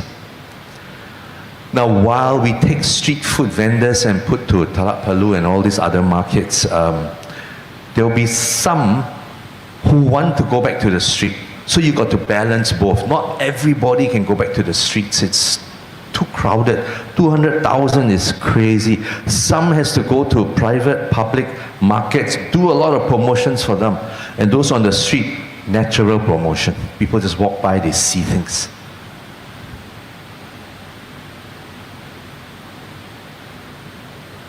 So these are the things you need to address among many other things. So you want to protect livelihoods. You take away the livelihoods of 2,000 vendors and their family. You did not provide alternatives for all of them. You got to address that. Affordable cost of living. Everybody still wants your hook sit. And if a tourist come, 100 baht, no problem. 150 baht, no problem. They will come. Viability. The hawkers have to make money. Otherwise, how can they survive? They have family, they have rents, they have house, they have transport, they have food ingredients to pay. They need to survive too. They are normal people too. They have families. So it has to be viable. The regulations has to make it viable. Entrepreneurship. If the next generation of young hawkers don't come and take over the old ones, Thailand food culture will be finished. You want Thailand food culture? You go to America. Here, no more. Here, all American food. In the malls and all, I look at all the chain, I say, why would I want to come Bangkok and go to the mall and eat? I have nicer malls in Singapore. I have as nice malls in Singapore. And my food is more colorful than you guys. Unless you come from a country that has no malls and no aircon, yeah, maybe you want to go to MBK or Paragon. You know. How do you preserve this? How do you make the world stand up and say, Thailand is preserving their food, I'm so proud. I want to go and see what they are doing. You have to do a lot of promotion. Social media, online, YouTube, media, invite them to come and see the situation, what you are doing. And people like to help. Celebrities, they like to help a struggling culture, a struggling people, and build up a reputation for Bangkok that both the customers, the government, and the vendors will be proud of. Tourism, yeah, this one. Singapore sells this very, very strongly. Everybody goes to Singapore. They want to go to the hawker center. Recently, Lady Gaga was in Singapore. She went to Maxwell Hawker Center. Bill Gates, he went to the Newton Hawker Center. Emmanuel Macron, the Prime Minister, President of France, went to the hawker centers. Because if they are not seen at the hawker centers, people say you didn't really visit Singapore.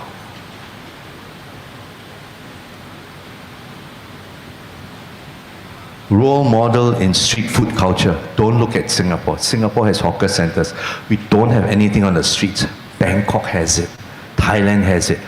Protect, preserve, and celebrate it. The world will come. Government, the people will be proud that you did all this to preserve this culture. So once you do this, yeah, win, win, win for government, people, and the vendors. You have to work towards it. It can be done, not impossible. Yeah, so today after this speech is just a first step of a 1,000-mile journey. Remember, Singapore took 50 years to arrive at UNESCO. You guys maybe only took the first few steps, but you will get there. If everybody is on the same trajectory, you will get there even faster. Yeah. Now, any questions? Let's discuss this. Thank you very much. ขอบคุณมาก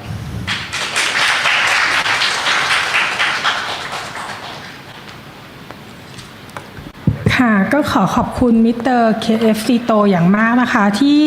ได้กรุณามาแบ่งปันเรื่องราวที่มีคุณค่าทางวัฒนธรรมและหัวใจสำคัญของ Hawker Center อย่างลึกซึ้งนะคะ Thank you Mr. Seetoh for sharing the meaningful stories and cultural depth of Singapore Hawker Heritage ค่ะค่ะจากนี้นะคะเราจะขออนุญาตพักเวทีสัก10 นาทีนะคะเพื่อให้ทุกท่านได้เปลี่ยนอิริยาบถแล้วก็พักรับประทานอาหารว่างนะคะขอเชิญทุกท่านด้านหลังได้เลยค่ะค่ะ we will have 10 minutes for coffee break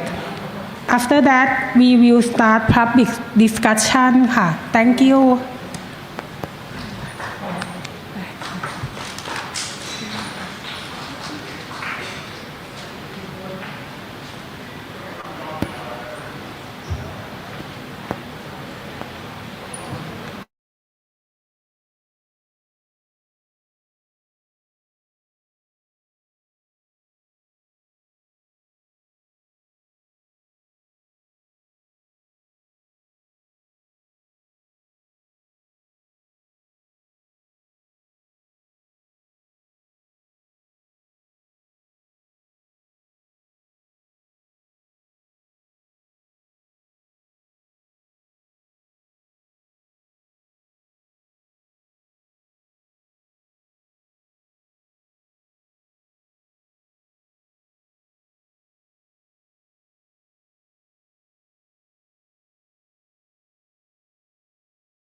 สำคัญที่เราจะได้ฟังมุมมองจากผู้เชี่ยวชาญและผู้ปฏิบัติงานจริงค่ะในก่อนอื่นนะคะดิฉันขออนุญาตแนะนำผู้ดำเนินรายการนะคะโดยอาจารย์วิชยาโกมินค่ะซึ่งอาจารย์จะทำหน้าที่เป็นผู้ดำเนินรายการเสวนาให้เรานะคะแล้วก็ปัจจุบันนะคะอาจารย์ดำรงตำแหน่งรองผู้อำนวยการวิจัยและวิรัชกิจสถาบันวิจัยสังคมจุฬาลงกรณ์มหาวิทยาลัยค่ะ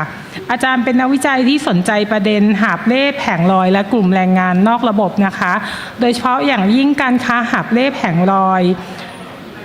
ซึ่งอาจารย์ท่านได้ศึกษาวิวัฒนาการการค้าริมทางที่เปลี่ยนแปลงไปซึ่งเป็นผลจากนโยบายและผลจากการจัดระเบียบการควบคุมและการพัฒนาเมืองค่ะดังนั้นความรู้และประสบการณ์ที่อาจารย์มีอยู่นะก็จะช่วยทำให้การเสวนาวันนี้มีเนื้อหาที่หลากหลายลึกซึ้งและเป็นประโยชน์อย่างแท้จริงค่ะลำดับแรกขอเรียนเชิญอาจารย์วิชยาโกมินขึ้นเวทีค่ะขอเสียงปรบมือต้อนรับอาจารย์วิชยาโกมินนะคะ Next, we would like to invite everyone to the panel discussion where we now invite our speaker on the stage, Dr. Lai and Mr. Seetoh and อาจารย์พูนทรัพย์สวนเมืองตุลาพันธ์ครับขอเสียงปรบมือให้กับสปีกเกอร์ของเราด้วยนะครับขอบพระคุณครับขอเรียนเชิญอาจารย์วิชยาเลยนะครับ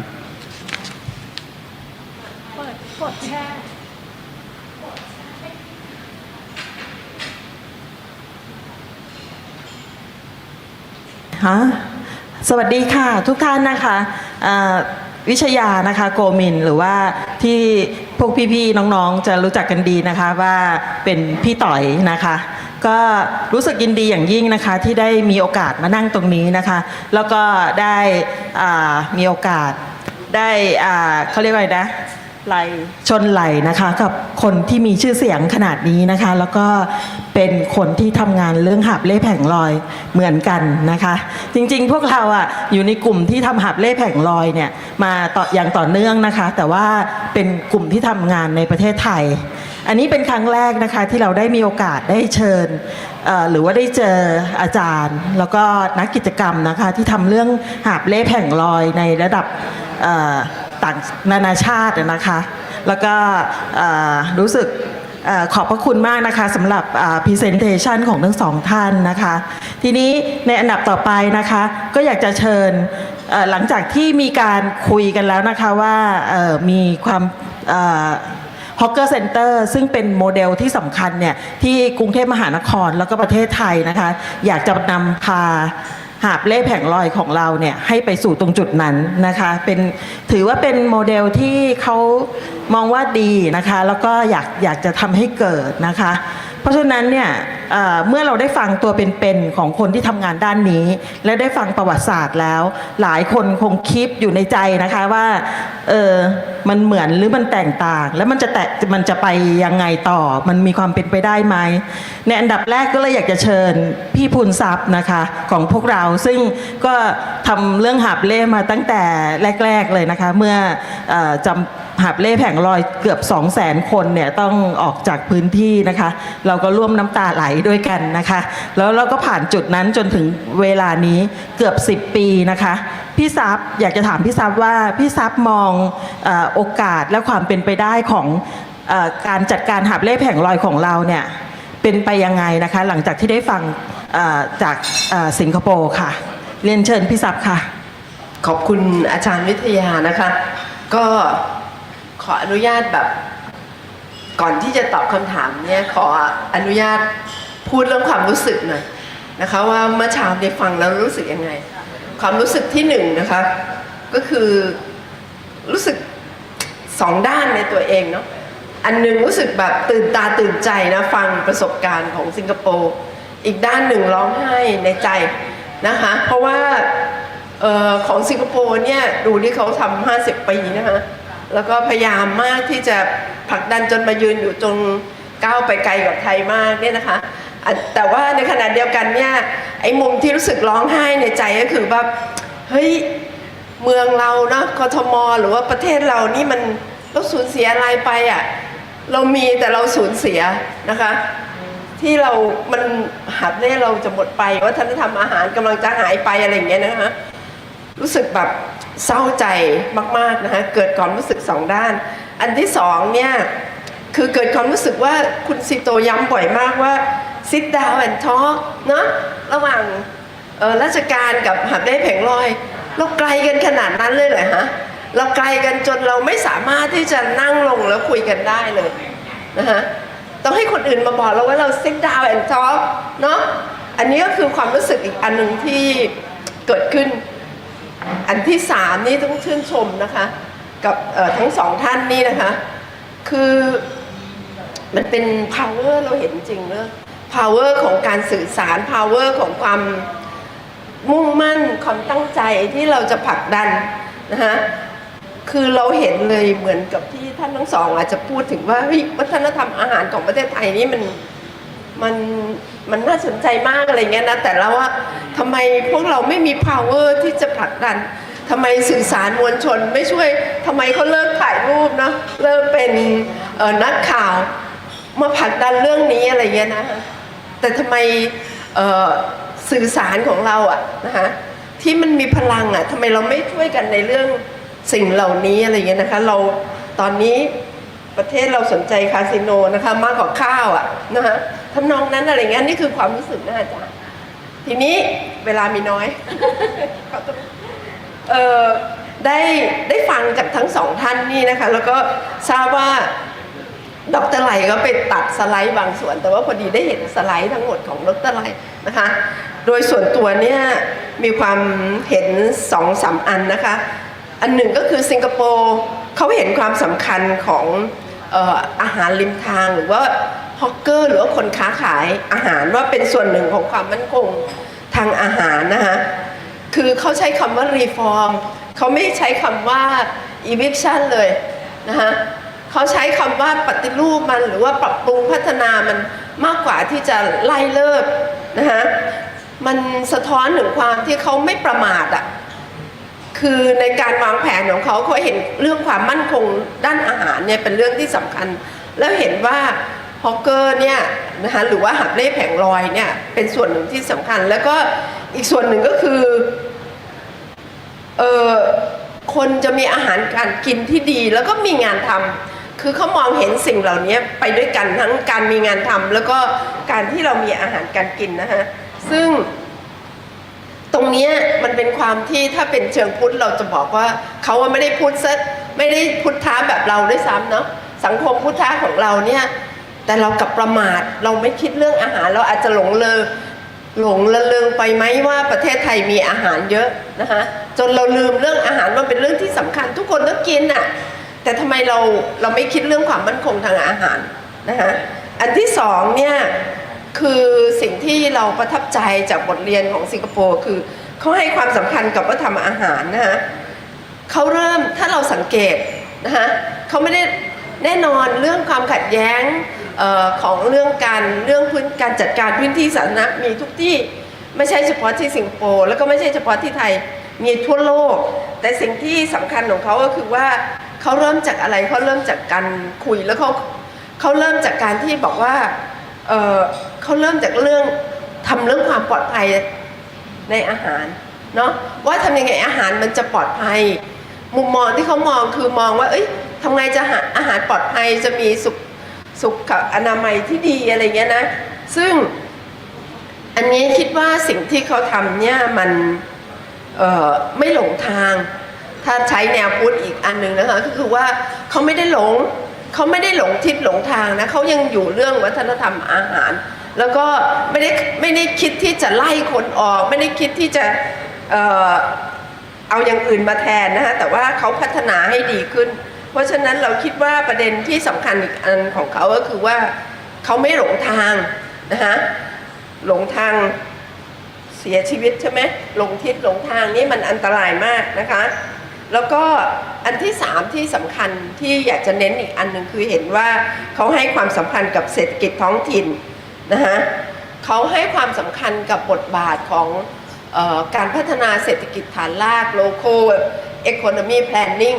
ซึ่งเรามีอะไรอยู่เราสร้างให้มันดีถ้าเรา เรานึกถึงสิงคโปร์เนาะเราจะไม่คิดเลยว่าเขาจะทำในเรื่องพวกนี้ถูกไหมคะเขาตึกใหญ่ๆสูงๆเขาเป็นอะไรนะทำเรื่องการเงินอะไรอย่างเงี้ยศูนย์กลางแบบนั้นแต่ว่าเขาไม่ได้ทิ้งเรื่องพวกนี้เลยนะคะเพราะฉะนั้นเขาเห็นเรื่องท้องถิ่นเขาเห็นความสวยงามของเขาเห็นจุดแข็งของความหลากหลายทางอาหารของแต่ละชนชาติที่อยู่ในสิงคโปร์แล้วเขาพัฒนามันนะคะอันนี้คือสิ่งที่เรารู้สึกว่าน่าสนใจแล้วสิ่งที่เขาพูดถึงว่าเฮ้ยถ้าปล่อยให้มันเติบโตโดยไม่มีการแข่งขันนะคะมันไม่โอเคซึ่งเขาพูดถึงในแง่ของการที่สามารถควบคุมราคาได้ถ้าปล่อยแต่ฮอกเกอร์เซ็นเตอร์อย่างเดียวใช่ไหมคะมีอะไรคอฟฟี่ช็อปใช่ไหมคะที่เกิดขึ้นแล้วก็ทำให้เรื่องราคาเนี่ยมันสามารถที่จะควบคุมได้ฉลาดมากอ่ะคือเขาไม่ได้ยิงนก1ตัวแล้วก็ใช้กระสุน1เม็ดนะฮะแต่กระสุน1เม็ดเนี่ยมันสามารถยิงนกได้ 3-4 ตัวอันนี้เป็นชื่นชมแล้วก็เลยเข้าใจว่าอันนี้คือความเป็นสิงคโปร์นะคะกับสุดท้ายได้เห็นสไลด์ของท่านอาจารย์ไลนะคะคือประเด็นนี้เนี่ยเขาไม่ได้ทำงานองค์กรเดียวไม่ใช่แค่กทมเขาพูดทุกเรื่องนะพูดเรื่องกฎหมายพูดเรื่องการจัดการพื้นที่พูดเรื่องการให้การศึกษาหรือทำ2-3เรื่องนี้ด้วยกันซึ่งสิ่งที่สำคัญก็คือว่าของเขาไม่ใช่หน่วยงานเดียวเดี๋ยวอาจารย์อาจจะเพิ่มเติมได้นะคะก็คือเขาไม่ใช่หน่วยงานเดียวแบบกทมมาจัดการกับหาบเล่แผงลอยแต่ว่าเขาทำกับหลายๆองค์กรแล้วก็หลายๆองค์กรก็มาช่วยกันว่าใครมีศักยภาพอะไรกระทรวงศึกษากระทรวงสิ่งแวดล้อมนะฮะหลายองค์กรมาช่วยกันเพื่อที่จะพัฒนาจนกระทั่งอาหารของสิงคโปร์นะคะฮอกเกอร์เซ็นเตอร์ของสิงคโปร์นี่ใครก็ต้องไปนั่งดูวิดีโอดูสไลด์แล้วก็รู้สึกแบบทึ่งมากนะคะไม่ว่าจะเป็นองซานซูจีบิลเกตอะไรเงี้ยนะคะมาครองทุกคนไปนั่งไปเยี่ยมนะคะกับฮอกเกอร์เซ็นเตอร์ของเขาอะไรเงี้ยนะในขณะที่คนต่างประเทศเหมือนกันเขามาเขาอยากไปสีลมเขาอยากไปสุขุมวิทเขาอยากไปดูไอ้ชีวิตชีวาของประเทศไทยแต่เรากำลังฆ่าสิ่งเหล่านี้อย่างเงียบๆและเราทำลายมันด้วยตัวของเราเองอ่ะไม่ใช่ว่าพัฒนานะแต่เราฆ่าเราค่อยๆทำลายจนจะหมดไปนะคะเพราะฉะนั้นเนี่ยสิ่งที่ชอบก็คือว่าเขาพูดถึงว่าเราต้องป้องกันเราต้อง protect เราต้อง preserve นะคะเราต้องรักษาในขณะเดียวกันเราก็ต้องชื่นชมเราต้องฉลองนะกับสิ่งที่เรามีซึ่งอันนี้คิดว่าจริงๆแล้วเรายังไม่สายเกินไปนะคะลูกหลานของเราคงไม่ต้องกล่าวถึงอาหารที่มีความหลากหลายคือจริงๆไม่อยากพูดกลมไปกระทบหลายคนนะคะเพราะว่าจริงๆแล้วเนี่ยอาหารในปัจจุบันเนี่ยอาหารไทยของดิฉันเนี่ยไปอยู่ตรงไหนกันนะคะในขณะที่ประเทศอื่นคนอื่นต่างชาติเขาชื่นชมอาหารของเราแต่ว่าอาหารของเราถูกไล่กลับไปหลบตรงนู้นตรงนี้เนาะจนเกือบจะหายไปแล้วเนี่ยดูสิเดินมาตามท้องถนนเนี่ยเต็มไปด้วยเกาหลีญี่ปุ่นใช่ไหมคะอาหารในเต็มไปหมดเลยอเมริกันยุโรปเนาะเต็มไปหมดเลยแต่นี่ this is ประเทศไทยนะคะที่นี่ประเทศไทยเพราะฉะนั้นเนี่ยทำไมไอ้สิ่งเหล่านี้มันไม่ไม่โดดเด่นออกมาอันนี้พวกเราจะต้องเริ่มคิดแล้วก็หวังว่าได้ฟังอาจารย์ทั้ง2ท่านวันนี้แล้วคิดว่าเรายังมีอนาคตที่ต้องผลักดันไปด้วยกันอีกอันนึงก่อนจะจบนะคะคือถ้าเป็นไปได้จะเชิญซีโตมาสมัครผู้ว่ากทมนะคะสมัยหน้าถ้าคุณซีโตสมัครผู้ว่ากทมนี่ลงคะแนนเสียงให้เลยค่ะขอบคุณมากค่ะขอบคุณค่ะพี่ซับก็เป็นความในใจเนาะของคนที่ทำงานหาบเล่แผงลอยมาตั้งแต่ปีไหนอะ2554 55นะคะตั้งแต่ครั้งแรกๆเลยนะคะจนกระทั่งถึงวันนี้น้ำตาก็ไหลไปหลายยกแล้วนะคะอยู่ด้วยกันนะคะทีนี้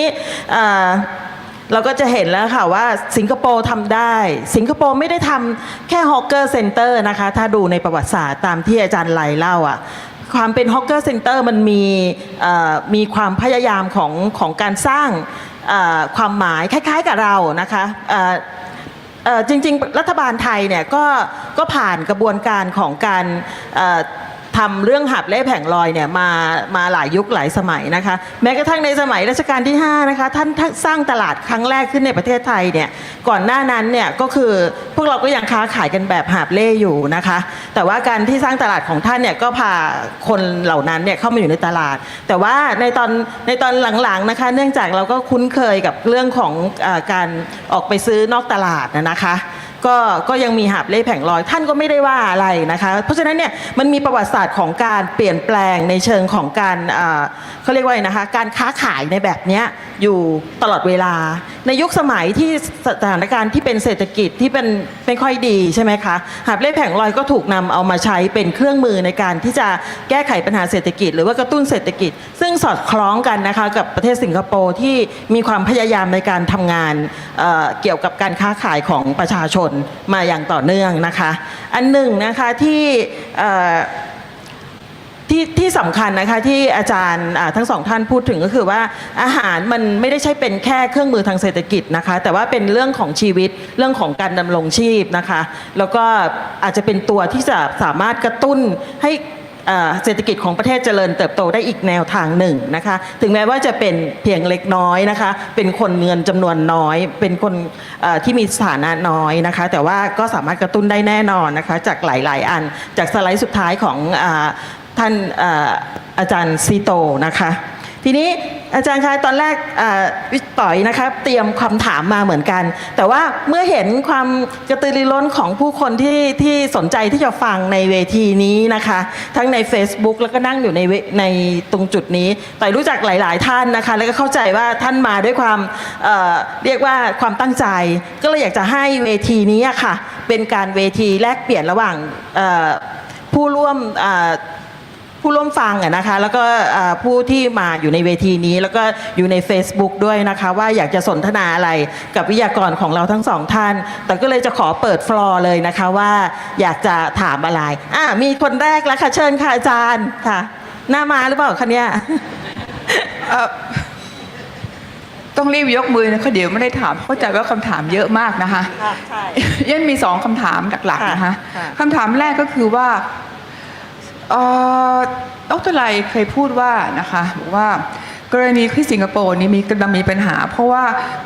เด็กคนรุ่นใหม่เป็นหาบเล่แผงลอยน้อยลงเพราะงานมันหนักแล้วก็เป็นการที่ใช้พลังเยอะมากนะคะตรงนี้เนี่ยทางรัฐบาลสิงคโปร์เนี่ยมีแพ็กเกจของincentive ในการที่ทำให้คนรุ่นใหม่เข้ามามากขึ้นตรงนี้นี่ประสบความสำเร็จหรือไม่อย่างไรนะคะคำถามที่2ค่ะถึงคุณซีโตะนะคะถึงคุณซีโตะว่าคุณซีโตะบอกว่าเราอยากก๊อปปี้สิงคโปร์นะกรุงเทพมีความเป็นเอกลักษณ์ของกรุงเทพเองตรงนี้คุณซีโตะหมายความว่าอะไรนะคะอะไรที่เรามีความเป็นเอกลักษณ์ของเราเองและจะเป็นตัวที่เราควรที่จะ celebrate คนที่จะทำให้มันดำรงอยู่ต่อไปอันนี้ขอ2คำถามค่ะขอบคุณมากค่ะขอบคุณค่ะเชิญค่ะอาจารย์ไล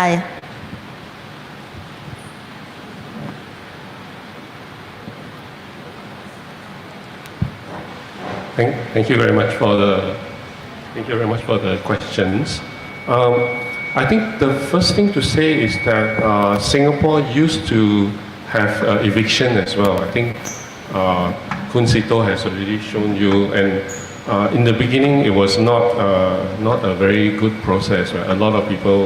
were evicted from the streets and so on and so forth. So Singapore underwent a period of evictions, and it wasn't pretty. Right? But slowly, I think they started to move people into hawker centers and all that. And the perception and the acceptance of the lifestyle starts to change. Right? In the beginning, it wasn't quite good. But to Ajahn Narwal's question, I think the incentives for the younger people to come in, I think the intention is very good. But if the basic problems of rental, costs and so on and so forth are not solved, then I think the incentives actually don't really, in my opinion, it doesn't really work, right? Because they will face the same issues when they become the hawkers, right? I think Seetoh will be in a much better position to also talk about that, but I'll leave it to him. So, don't copy Singapore. Why do I say that? We have our own set of problems. We address it like that. Singapore, it's clean and green because we don't want things on the street, but yet we need to preserve their livelihood. So the government created hawker centers. That's our problem. The reason you must fight for what you feel is best for Thailand, in my opinion, is this: that lovely, charming street culture where you walk along and the people, you're assailed with so many lights and color. It's very wonderful. I can't get this anywhere else. So while there are regulation problems, safety problems and all that, like I said, it can be addressed. Just sit down with the authorities. So that's all. Why do we want to preserve this? For livelihoods, for tourism, for revenue, for culture. Like somebody said, where do you get Thai food anymore? You go to New York. Thai food there is very expensive and very good. I think a combination of what Singapore does with the hawker center and your idea of how you should preserve street culture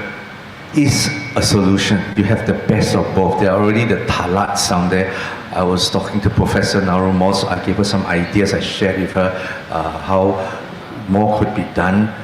to make your talats all around icons, your Route 69. People want to go there. It's not just preserving it for the locals. I was just sharing some of these stories, places that I saw yesterday, the talat, the street food, empty bobe market, with my friends in Singapore that travel here very often, and they said, what a pity. Because they want that street experience. Sure, it's not safe. Right now, it's dirty, unregulated, but like I said, it can be fixed. And your talat, I showed them some of the talats we went to. The first thing they said, take me there the next time. Give me the address, I want to go. I mean, why just promote your Sukhumvit area? The whole of Bangkok is a tourism area. Tourists today don't just want to go to where the common places are. They want to discover. They want to be the first to YouTube or TikTok or Instagram some places, somebody that is, wow, I found this, I want to share it with everybody. So the whole of Bangkok is a tourism area. You've got buses, you have trains, you have BTS, you have taxis. The whole of Bangkok is very accessible. So, yeah. Sorry. I think I didn't completely answer Professor Narumol's question. I think encouraging the young to be in the hawker trade is very good. I think it's also important. I think in the case of Singapore, I think it wasn't done properly. Right? So perhaps here, right, we can also encourage more young people to take up the hawker position. But the fact about involving the young people is now also very important. Right? And I think Seetoh said, right, how do we get younger people to be involved, right? So perhaps they can be looking at the way that they can manage the different places, right? The different streets, the different markets, different hawker centers. But also the younger people can be involved in the policies, can be involved in the designing of the different stalls and places, right? So perhaps you could work with the design and architecture students, right, to collectively come up. Because when the young are involved, then they feel that they have a stake in the future, right, of Thai food, right, and Thai culture, and making this a very special culture that not only the local people will come, but I would be very sad if I come to Bangkok and I don't see this culture anymore. Yeah. So I think to answer the question, I think the involvement of the young is important. But she asked specifically about the Singapore case. I think it can be done better to get the younger people involved in terms of incentives, in terms of different kinds of training programs. Yeah, I just want to add, involving the younger generation to take over this food culture and industry is very, very important. Singapore, I have to tell you, didn't do a fantastic job. While a lot of younger folks gave up their degrees, gave up their doctor's degree, architect, to go and sell their grandmother's food. They feel proud. They are doing their grandmother. I'm honoring my country. I'm honoring my grandmother. And those are stories. I think on your street vendors, every one of them has a fantastic story. So as you are doing this, don't just say you can eat Thai food on the streets. Tell people about the story, the people, the food. I inherited this 5 generations ago. I didn't change. Who is that person? What are their struggles? People love to hear stories. People eat a story, before they come to your store. So that is very important. For example, you want to involve young, maybe architectural students. You get them to do a competition. How should a street vending booth or stall look like? What should it be made of? Are you addressing fire safety concerns? Where is, how do they collect the rubbish, the grey water, dirty water, and how does it look nice? Study some of the Japanese booths, they are wonderful. You can put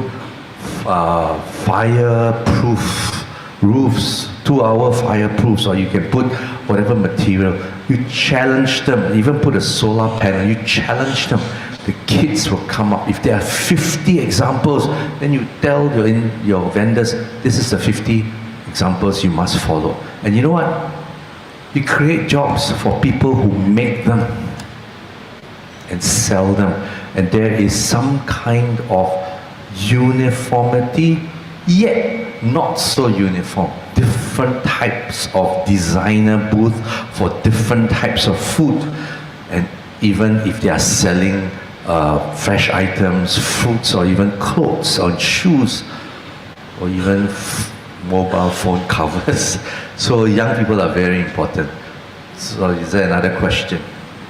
ค่ะขอบคุณมากค่ะทั้งสองท่านนะคะพี่ซับมีอะไรอยากจะเติมอะไรในส่วนนี้ไหมคะอยากจะพูดนิดหน่อยไหมคะต่ออยากพูดที่จริงเขาจะชวนเราเป็นดำเนินรายการไหม ก็คือว่าจริงเมื่อวานนี้นะคะวันก่อนนี้โฮมเน็ตนี่มีประชุมกับมอไซค์ผู้หญิงที่ขับมอไซค์รับจ้างแล้วประมาณ30คนสิ่งที่เขาบอกพวกเราก็คือว่าทุกวันนี้เนี่ยเขาไม่ทำกับข้าวนะการซื้ออาหารจากหับเล่แผงลอยนี่เป็นทางออกที่สำคัญของเขามากเลยเพราะว่าเขาสามารถที่จะประหยัดแล้วก็ในขณะเดียวกันเนี่ยมันสามารถที่จะอยู่ได้ในช่วงที่ภาวะเศรษฐกิจเป็นแบบนี้เพราะฉะนั้นเนี่ยอยากจะบอกว่าอาหารของหับเล่แผงลอยมันมีความสำคัญแล้วว่าจริงๆเห็นมุมที่ทางดร.พูดถึงทั้งสองท่านนะคะน่าสนใจแต่ว่าได้ข่าวว่ามันมีคำถามเยอะเลยจากทางบ้านด้วยใช่ไหมถามต่อใช่ค่ะนะงั้นเริ่มเลยค่ะเชิญค่ะ So I'm gonna ask the question in Thai, okay? So it's easier. ณ ปัจจุบันแนะนำตัวหน่อยนะคะสวัสดีครับผมชุตยาเวชสินทุพันธ์เป็นอาจารย์ที่คณะสถาปัตยกรรมศาสตร์จุฬาลงกรณ์มหาวิทยาลัยนะครับ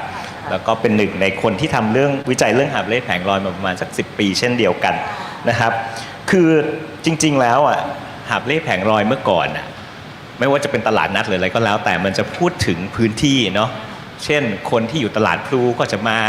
แถวๆนั่นแหละกินกันแถวๆที่เดิมแต่ณปัจจุบันในการที่ฟู้ดเดลิเวอรี่เนี่ย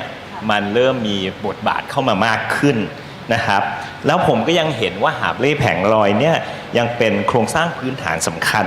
ในยามฉุกเฉินคือไม่ใช่นะยามปัจจุบันเนี่ยยามฉุกเฉินเนี่ยสำคัญมากเพราะว่าถ้ามีเหตุการณ์อันตรายมาปั๊บเนี่ยเราไม่ได้เข้าไปในห้างเพื่อที่จะซื้อข้าวอยู่แล้วเราจะวิ่งไปเนี่ยแผงลอยที่เรารู้จักสามารถซื้อข้าวซื้ออะไรต่างๆได้ซึ่งผมคิดว่ามันเป็นสิ่งที่สำคัญมากนะครับแต่ว่าสิ่งที่กำลังเปลี่ยนไปก็คือพอ Food Delivery เข้ามาเนี่ยณปัจจุบันเจเนอเรชันใหม่นะครับคำว่าการทำงานหนักของเขามันเปลี่ยนไปเขาไม่ได้บอกว่าจะต้องมาลงแรงลงอะไรอีกแล้วเขาทำ Central Kitchen ทำ Cloud Kitchen เพื่อที่จะทำให้อาหารของเขาเนี่ยสามารถที่จะส่งไปในหลายพื้นที่ได้ง่ายขึ้นคำถามก็คือว่าณปัจจุบันในที่อื่นๆนะฮะไม่ว่าจะเป็นสิงคโปร์มาเลเซียฟิลิปปินส์หรืออะไรก็แล้วแต่เนี่ยการตายลงของหาบเร่แผงลอยเนี่ยเกิดขึ้นในลักษณะเป็นเปอร์เซ็นต์ประมาณเท่าไหร่แล้วเราคิดว่าการที่จะคงอยู่ของหาบเร่แผงลอยเนี่ยนอกจากทำในลักษณะโปรโมชั่นเรื่องการท่องเที่ยวแล้วเนี่ยทำยังไงเราถึงจะมองเห็นว่าโครงสร้างลักษณะนี้มันเป็นโครงสร้างพื้นฐานที่สำคัญสำหรับการอยู่รอดของเมืองหนึ่งเมืองครับขอบคุณมากเลยค่ะอาจารย์เป็นคำถามที่สำคัญมากนะคะว่าจริงๆแล้วเนี่ยหาบเล่แผงลอยมันทำหน้าที่แค่ด้านใดด้านหนึ่งหรือเปล่านะคะหรือว่าเราจะขยายผลเพื่อที่จะคงอยู่เนี่ยจะต้องเพิ่มเติมอะไรนะคะเพราะฉะนั้นทั้งสองท่านต้องช่วยเราค่ะในการที่จะตอบค่ะสถาปัตย์ก่อนเลยค่ะเชิญค่ะ Thank you, Chita. I think as a space designer, you understand as well as me that when you provide a safe environment and space, right, then I think the culture changes, right? So the concern for Singapore started with street vending and hawkers and all that. But as I was trying to suggest, the space itself, right, when they provided the hawker center space,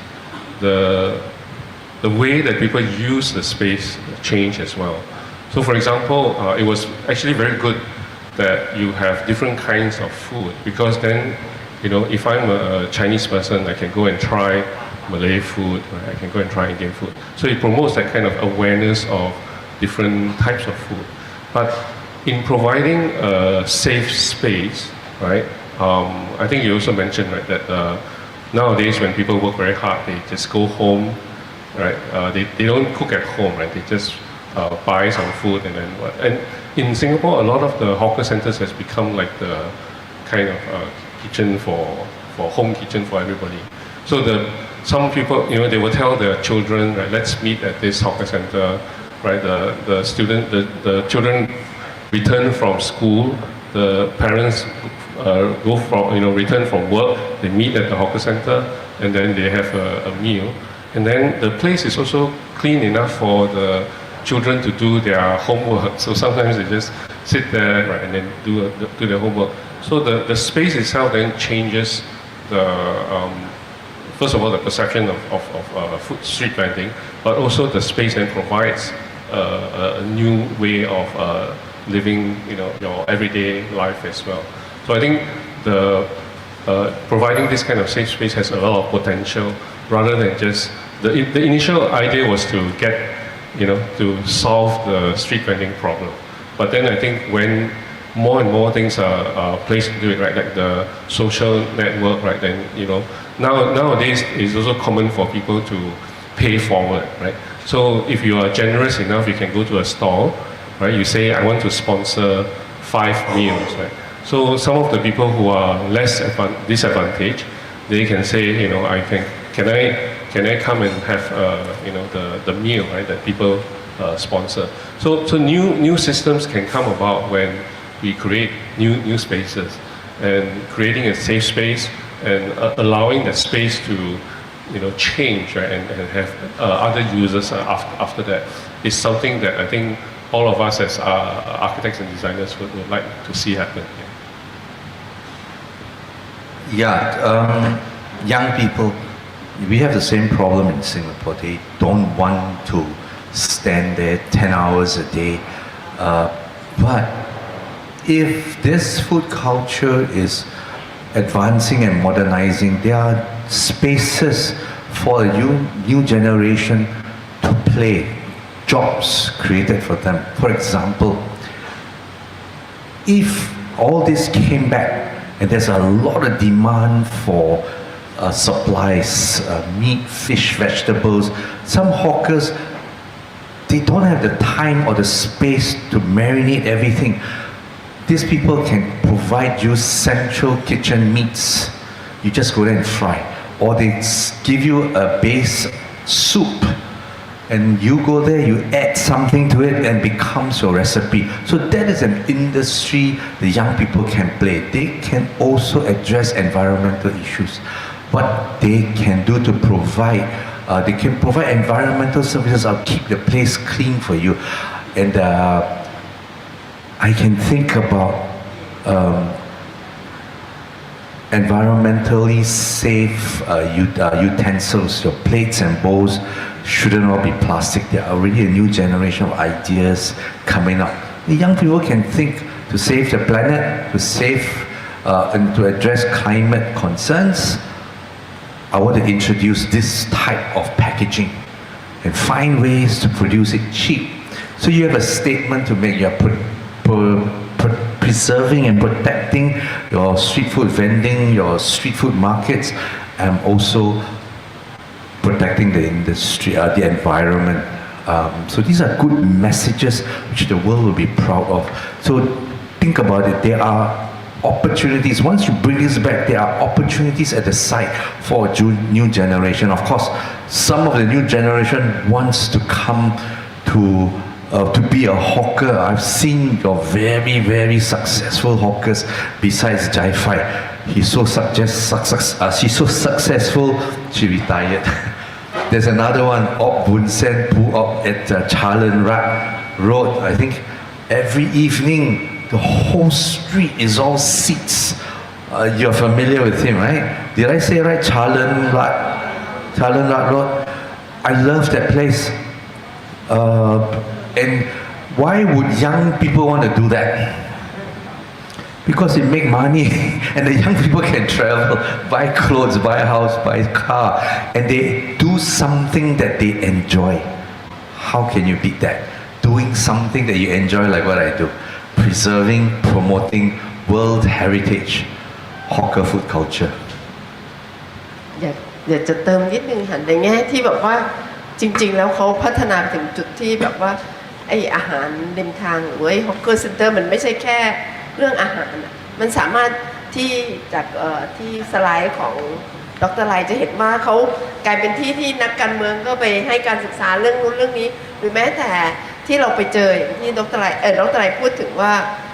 มีคนที่แบบว่าเขาใช้ไอ้ฮอกเกอร์เซ็นเตอร์นี้เพื่อที่จะบอกว่าให้เขาจะทำบุญให้เขาไปซื้ออาหารไว้สำหรับ5 คนเนาะเขาจ่ายเงินล่วงหน้าเลยแล้วก็คนจรจัดหรือว่าคนเล่ร่อนสามารถไปกินอาหารที่เขามีการจ่ายเงินไว้ก่อนนี้ได้นะคะซึ่งอันนี้เนี่ยในสิงคโปร์เขามีพัฒนาไปหลายมิติมากแต่ที่สำคัญก็คือว่าปัจจุบันที่คนไปใช้ delivery มากขึ้นเนี่ยนะคะเพราะว่ามันไม่มีมันก็ส่วนหนึ่งด้วยนะคะมันก็อาจจะเป็นเหตุผลแต่ว่าไม่ได้หมายความว่าทุกคนก็อยากจะ delivery มันก็ยังมีอัตราส่วนที่เป็นคนที่ยังสนใจที่จะได้ทานอาหารจากหับเล่เพ่งรอดด้วยค่ะอาจารย์บุญเลิศนะคะถ้าอย่างนั้นเชิญเลยค่ะครับผมขอบคุณครับผมบุญเลิศวิเศษปิชานะครับอาจารย์สาขามนุษยธรรมศาสตร์ก็ทำวิจัยเกี่ยวกับเรื่องคนจนในชุมชนแล้วก็มีบางส่วนที่ทำเกี่ยวประกอบอาชีพอัปเดตแผงลอยด้วยนะครับผมมี2 คำถามขอบคุณสำหรับ presentation ที่น่าสนใจของทั้ง2 ท่านนะครับคำถามแรกเนี่ยเพื่อให้เรามีประสบการณ์ให้เราเปรียบเทียบคำถามแรกอาจจะตรงกับดร.ไลนะครับก็คืออาจารย์พูดถึงว่าการเปลี่ยนผ่านจากสตรีทเวนเดอร์ที่อยู่ข้างถนนเนี่ยมาอยู่ที่ฮอ w เกอร์เซ็นเตอร์ดูเหมือนกับในสิงคโปร์มันช่างสมูทนะครับช่างสมูทผมก็ว่าในประสบการณ์ของไทยเนี่ยเวลาที่รัฐบาลจะจัดการเรื่องแบบนี้ก็จะบอกว่าขายข้างถนนไม่ได้มาขายในที่ที่จัดไว้แล้วสิแต่ข้อที่จริงก็คือว่าที่ที่จัดไว้แล้วเนี่ยมันค่าเช่ามันแพงมากนะผมเจอคนในชุมชนก็จะมีปัญหาว่าที่ที่จัดให้เนี่ยเขาไม่สามารถจะแอฟฟอร์ดได้เขาไม่สามารถจ่ายค่าเช่าได้ผมเลยสงสัยว่าในกรณีของสิงคโปร์เนี่ย เวลาที่เขาบอกว่าย้ายคนเข้าไปอยู่ในฮอกเกอร์เซ็นเตอร์เนี่ยค่าเช่าหรือการหาที่เนี่ยให้คนอยู่เดิมได้เช่าได้มาขายของเนี่ยรัฐบาลอุดหนุนยังไงค่าเช่ามันถูกมันแพงขนาดไหนอันที่หนึ่งนะครับคำถามที่หนึ่งก็ผมคิดว่าในกรณีของเมืองไทยเนี่ยผมเจอชาวบ้านที่ขายของแล้วก็จะถูกฟอร์สจากเทศกิจให้ย้ายเข้าไปขายและคนที่มีกำลังที่จะเช่าคนที่มีกำลังเช่าที่ของเอกชนเนี่ยก็จะโทรหาเทศกิจตลอดเวลาว่าไอ้พวกแม่ค้ามาอีกแล้วเรียกให้มาจับเพราะว่าพวกนี้ไม่ยอมจ่ายค่าเช่าพวกนี้ไม่ยอมย้ายเข้าไปเพราะว่าเขาไม่สามารถย้ายเข้าไปได้ผมว่าประสบการณ์ของเมืองไทยต่างกับที่สิงคโปร์ตรงนี้ผมอยากจะทราบว่าสิงคโปร์เนี่ยรัฐบาลอุดหนุนในแง่การหาที่ทำให้คนแอฟฟอร์ดได้ยังไงอันที่หนึ่งนะครับอันที่สองเนี่ยผมขอบคุณอาจารย์เซโตะที่พูดถึงว่าชื่นชมว่าทำอาหารหรือสตรีทฟู้ดเนี่ยแต่ผมมีข้อได้จริงที่น่าตกใจนะครับก็คือว่าการประเมินนโยบายผู้ว่าชัดชาติ3 ปีที่ผ่านมามีคนทำโพลแล้วปรากฏว่านโยบายที่คนชอบอันหนึ่งเนี่ยคิดว่าดีหรือดีมากรวมกัน 75% ก็คือการจัดระเบียบทางเท้าหับได้แผงลอยมันตรงกันข้ามกับความรู้สึกอย่างผมเนี่ยเป็นคนเห็นอกเห็นใจผมฟังดูโพลแล้วผมก็ตกใจเหมือนกันนะว่าแต่เดิมเนี่ยมันยัง controversial นะ50-50มีทั้งคนเห็นใจมีทั้งคนจัดระเบียบเดี๋ยวนี้เนี่ย 75% มันไปทางเห็นดีเห็นชอบเพราะฉะนั้นเนี่ยมันก็อาจจะเป็นอีกเรื่องหนึ่ง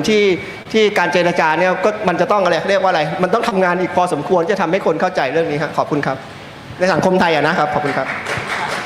ขอบคุณค่ะอาจารย์ได้ใจของพวกเรามากนะคะเพราะว่าเป็นสิ่งที่ทั้งทางเทศกิจเองนะคะแล้วก็ผู้ค้าเนี่ยกำลังเผชิญอยู่จริงๆเพราะฉะนั้นเชิญค่ะอาจารย์ Thank you so much Ajahn for your question. I think the cost of the stall is rental is always a big problem. In the case of Singapore, if I can only talk about the history, in the beginning, the rental rate is controlled by the government. So the hawker have to deal with the government. Right? So the government regulate the price. Right? But unfortunately, because the scheme has been around for so many years, nowadays it has been sort of branched out. Right? It's no longer just controlled by the government. So they just let it go into by market rate. So market rate means anybody can come in. Yeah, maybe Seetoh can elaborate. But market rate means then that the rental price, keeps changing, and usually it's changing higher. Right? It's never going to go lower. So I think it is a continuous problem. Right? One possibility is that there is an association representing the individual hawkers within a hawker center to try to mitigate, right, and to try to rationalize, right, with the authorities and with the people who control the price. But I think that at the end of the day, right, you touched on a very crucial thing, right, that rental will always be a very very big issue, right. So how do we do that? It's always the issue, right? Because if the management sees that the hawkers are making a lot of money, then they say, oh, we're going to raise the rent, right? Because these guys make money, so we have to make money as well. So it's a perennial question and problem because we are in this capitalist society, right? It's a commercial society, right? So I think it would be good that if there is some way to sort of control it, either by agreement, right, or either there is a certain stated rate, right, that increases, but the rate should be fixed at a certain rate. So these are technical things that have to be worked out. But if the projection is for a longer time, right, then I think you can program the increase in rental so that more people can understand how it's going to increase, and not like tomorrow I suddenly increase it to 200%. So it is still a problem in Singapore, but I think because we are now sort of looking at how Bangkok can do this, we can also find ways, right, to come to a good solution for people. Right? Yeah, I mentioned about the 75% that voted for the people to be cleared from the streets in Bangkok. I will vote right now. if you don't have regulations, I will vote for them to be out because they are dangerous. It is not safe, not clean. They are a traffic environment nightmare. But if you start implementing rules, regulations, proper setup, cleanliness, safety, that 75% will switch. Right now, yeah, no, I see some of them, I look at where their water, I look at the water, I don't know where they get their water from. You know, if you have street vendors on the street, firstly, I want to know, where does your meat come from? Where does your water come from? Your food handling. Singapore is very strict on this. You cannot buy meat from anybody. It's only from approved sources. So the company has to go to the government and says, this is where I got my meat. This is how I prepare. This is my factory. Okay, approve. Approve, approve. People will feel good. Water. I mean, if there's a company, there's a new generation want to set up a company that provides water, they come down and they give you tubs and tubs of water every day to use, and they help you get rid of the dirty water. Don't pour it into the drain. Then people will feel good. And rubbish clearance. Maybe you can pay a little bit more for the public rubbish collection to collect. All these kind of things just gives people more confidence. So yeah, that 75% you can turn it if you just sit down and talk and regulate. The other one is subsidies. I was saying earlier, Singapore, for being the world's most expensive country, again, we are not proud of it. We are not proud. You can eat chicken rice for 100 baht in a nice hawker center. It's too cheap. And you may say, oh, but it's subsidized by the government. I'll say this, no, it is not subsidized by the government at all. The government just built that center because they know I build a hawker center, it is a bonding space like your talat. People will go there and gather and bond together. It is a political statement. It's great. I tell my community, I'm building this for you, people like it. And they'll vote for them. It's a political statement also, not just community statement. If you want to run and own a hawker stall in Singapore, you go online. You apply and then you bid for it, like a casino. Bid for it. The food safety course is another one. If you the most expensive Singapore hawker store has, I think it's Maxwell Hawker Center, among Maxwell, Chinatown, Old Airport Road. These are all very expensive. The most expensive ones is Maxwell Hawker Center. How much did the highest bidder go? $10,000. Not 10,000 baht, $10,000. And they are selling $3, $4, $5 rice, noodle, and meats. So this is where I come in. I tell the government, how dare you ask people to bid? They don't like what I say, but what I say is true. How can you ask them to bid $7,000, $8,000 and under contract tell them you have to sell one item at $3 pesibat for a $10,000 rent? $10,000. I keep saying, where did you get the thinking from? You guys started in Harvard. Where did you get the thinking from? Bid as high, sell low. It's so wrong. This would discourage a new generation from coming in to do, wow, so much. They read about my problems, they get scared. I say it's true. Right now, don't be a hawker. Unless the government changes the rules and regulation. I spoke to people in Parliament. They're always talking to me. I have a lot of Facebook posts that always go viral. They talk to me, Seetoh, why are you so angry? What's the problem? So I raised this problem with one parliamentarian last year in October. And we came up with these pages and pages of problems. And he stood up in Parliament, he addressed it. Over 45 minutes, he spoke about the problems. High rent, high operation costs, low selling point, not promoted enough, And then it's not just rentals in Singapore. The government farmed out management of hawker centers to private food court people who do not know how to govern public hawker centers, which is for the poor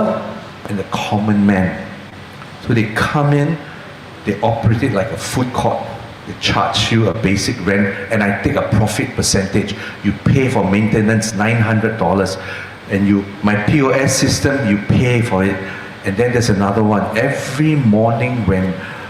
your supplier comes and delivers to you before you open, there's a little space in front of your stall. You put it down there. People don't steal. There are cameras on there. They charge you for that space. $80 a month, just that square for the supplier to put vegetables and chicken and eggs. How can you do that? I say, why do you take public money to build a hawker centers and you let the private people benefit? Where's my benefit? And then the hawkers have to sell for $3 under contract. You have to. If you don't, out you go. How can you do that? You can do it in the private ones. Market, I don't care. This is public, you have to protect. And he also mentioned, how do you prevent the private operators from overcharging? Correct? The public talat, the street vendors, if you charge a fair price, the private one will be forced to compete. Everybody will leave. I want to go to the talat, I want to go back to the street. Because the operation is clean, pricing is fair, they don't dare to overcharge. They overcharge, everyone will leave. So that's what's happening in Singapore. You saw the coffee shops, private coffee shops, 1,000 of them. They are all about the same price as hawker centers. So how to control the public from overcharging? Give them competition from the government. The government wants to protect this, charge fair price, good operation technique. Everybody will leave. And then the private ones will think, I got to rethink my profit model. Hope I answer your question, huh? Thank you. โอเค ฟังดูนี่นะคะอาจารย์ต่อย ค่ะ จริงๆแล้วมันเป็นเรื่องของความที่ต้องมีความตั้งใจอ่ะคือถ้ามันมีความตั้งใจนะแล้วก็ใช้กลืนนะแล้วก็วางแผนเราสามารถจัดการได้นะคะคือปัญหาคือว่าเราต้องไม่คิดอะไรง่ายๆแค่ว่าจะทำยังไงเอาออกไปอะไรเงี้ยมันไม่ใช่กลืนนะอาจารย์คิดว่านะ ถ้าฟังดูนี่เขาสามารถที่จะจัดการกับปัญหาที่มันซับซ้อนหรือว่าอะไรอย่างนี้ได้ด้วยกันคิดง่ายๆด้วยความเป็นเรื่องธรรมดาเป็นเรื่องของการจัดการการแข่งขันโดยปกติแต่ว่าส่วนใหญ่พวกเราจะไม่ค่อยได้คิดเรื่องพวกนี้มันก็เลยทำให้เราคิดเป็นเรื่องยากตลอดการทำฮอกเกอร์เซ็นเตอร์มันไม่ได้เป็นรูปแบบเดียวเนาะในประเทศสิงคโปร์จะมีวิธีการหลากหลายแล้วก็มีหลายลักษณะแล้วก็ถ้าเป็นเรื่องของงานละเอียดนะคะทีนี้กลับมาที่ฟลอยอีกทีค่ะมีคำถามอื่นๆไหมคะพี่ละกาวินเมื่อกี้เห็นพี่ปิชายกพี่ปิชาโอเคค่ะพี่ปิชาเชิญค่ะพี่ปิชาเป็นประธานสหพันธ์หาบเล่แผงลอยของกรุงเทพนะคะครับผมปรีชาไทยสงเคราะห์นะครับเป็นประธานสหพันธ์ผู้ค้าหาบเล่แผงลอยกรุงเทพนะครับคือผมอย่างนี้ครับผมอยากจะเรียนถามว่าจากการที่ผมได้ไปสัมผัสที่สิงคโปร์ด้วยนะครับคือทางสิงคโปร์มีการควบคุมร้านสะดวกซื้อไหมครับเราเห็นจากประเทศไทยร้านสะดวกซื้อนี่เบ่งบานมากแต่ว่าที่สิงคโปร์นี่ไม่มีร้านสะดวกซื้อเราก็เลยอยากจะเรียนถามว่าที่นู่นมีการควบคุมเพราะว่าที่สิงคโปร์นี่ในร้านสะดวกซื้อมีสินค้าค่อนข้างแพงมากเนาะที่อยู่ในร้านนะครับของผมมีอย่างนี้ครับขอบคุณค่ะมีท่านไหนจะตอบนะคะ Yes, Singapore has 7-Eleven. They have all the, they try to give you microwave local food. No business. Because it's so convenient for people to go out and have something fresh. Why would I want to pay more in a convenience store? Some, I don't know, khao kha mo something. when I can go to the hawkers. So, because of the hawker centers and the regulation and the reputation and the price point, nobody dares to compete with the public hawkers. So if your government here implements this, charge a fair rent. I mean, there's revenue coming in. There's maintenance fee you have to pay. It will stop all this convenience store. They say, I can't compete. They will go down and eat themselves. And you will be preserving your hok sip, chit sip but food for a very, very long So time. have open and closed time for hawker center? There is a question from our Facebook. Sorry. Yeah. Operation hours. No, let me just continue to answer Kun Picha. I think if you talk about the convenience store, right? So in the most of the housing estate centers, they have market and food center together. But sometimes the market will have a dry section, right? So they have a different section which is slightly drier,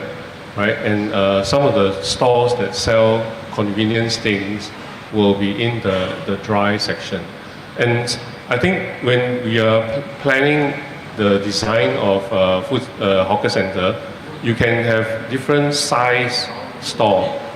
The store can have different size so that if you only own a convenience store, you can have a smaller space, then the rental is slightly different. And then if you have a food store, maybe it's a different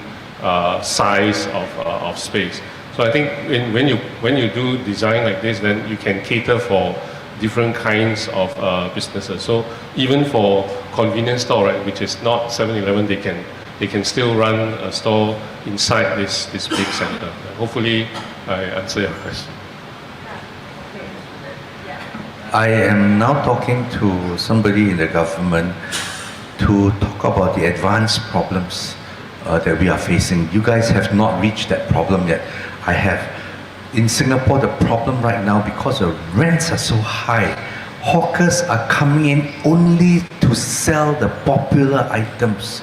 Bak chor mee, nasi lemak, chicken rice, chapchai rice, wonton mee, chok and all that. What about all the other dishes that the people don't eat? Majority Chinese, the Indians are not very much, the Eurasians, zero, the Peranakans. So I suggested to them that if they are selling snacks that are so rare, so wonderful, that it is a part of our rich culinary heritage, give them a special price because they are preserving culture. They're small smelling. I mean, you have your kanom krok. They don't cost a lot. You must give them a special price. And then people are selling things, oh wow, only my grandmother cooked this. People will come back. You have a story to tell. And the government says, I'm protecting them because not many people eat them and they are cheap. We give them cheaper rental. If you are selling your popular food, yeah, market price, fair market price. So these are the things I'm trying to help the government address, and they are now processing it. Because in the end, what the government wants to do, preserve food culture, not just preserve affordable food. Yeah, and just to add one more thing, I think this flexibility that Seetoh is talking about can also apply to the timing, right? So, for example, the young people now do a lot of pop-up stores. Right? So if the time can be adjusted, right? So sometimes they can just come in for 1 week, right? Or sometimes they just come in for a few days, right? And also the space, right, can be rotated, right? Sometimes when you have festival, right? Like if you have a mooncake festival, then you can just rent the stall for 1 month or 2 months, right? So I think when you have a space, there can be a lot of potential once you work out how to regulate it, but also to allow some form of flexibility in the use of the space, in the type of space, right? How the sizes and so on and so forth. So this flexibility can also then cater to both the older people who can make the mooncakes and all that, but also you can have the pop-up store and when for the young people to come in and sell certain things. I should be eating kanom krop, not this. This is not Thailand. One more.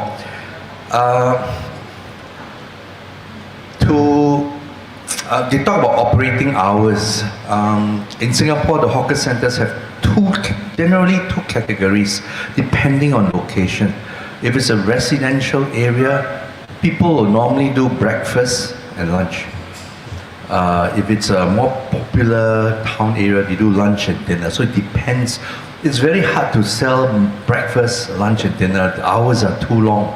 So depending on your area, so you got to be clever how you zone your markets. Residential area, office, industrial area, tourist area. So that's one. I have an event called the World Street Food Congress.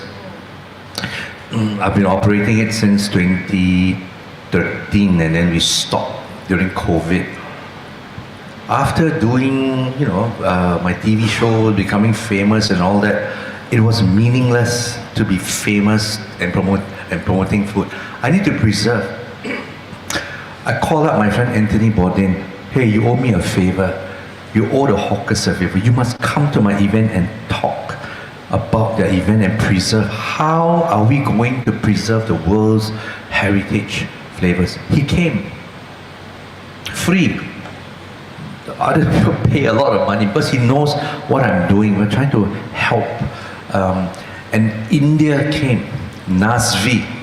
National Association of Street Food Vendors. NASV, they came. They represent 10 million vendors in India. When they came, they heard. The first thing we do, you make them go, I make all your vendors go for a food handling hygiene course, which doesn't exist in India. They learn something. How to design a store, how to brand yourself. There was this guy who made his own bread and curry. His family all broke away. Brother take drugs and the mother, father all left him. And then he told his sister, let's come back together and sell this. I brought him to World Street Food Congress. Diti Choka is what he sells, the name of his store. He just grilled the bread in front of you and he's got a very special curry chicken. The queue was phenomenal. And when they went back, the media wrote about them. Anthony Bourdain came, he went to the World Street Food Congress, he's a superstar. Today he has 11 stores and he was featured on Netflix. He brought his drug addict brother back. He brought his family back with one street food recipe. And the organization went back there and they improved on how they could protect. NASV tries to protect the street vendors. If you watch videos, you see how the Indian police, they whack those people on the street. They take away their food, they take away their card. Now no more. Everybody's licensed. The police don't do that anymore. They can't. And they have regulations. I also work with New York's Vending, the Street Vendors Association. The same thing. The government in New York didn't provide jobs for these immigrants who are Americans now. So they do vending on the street. And the government makes it difficult for them.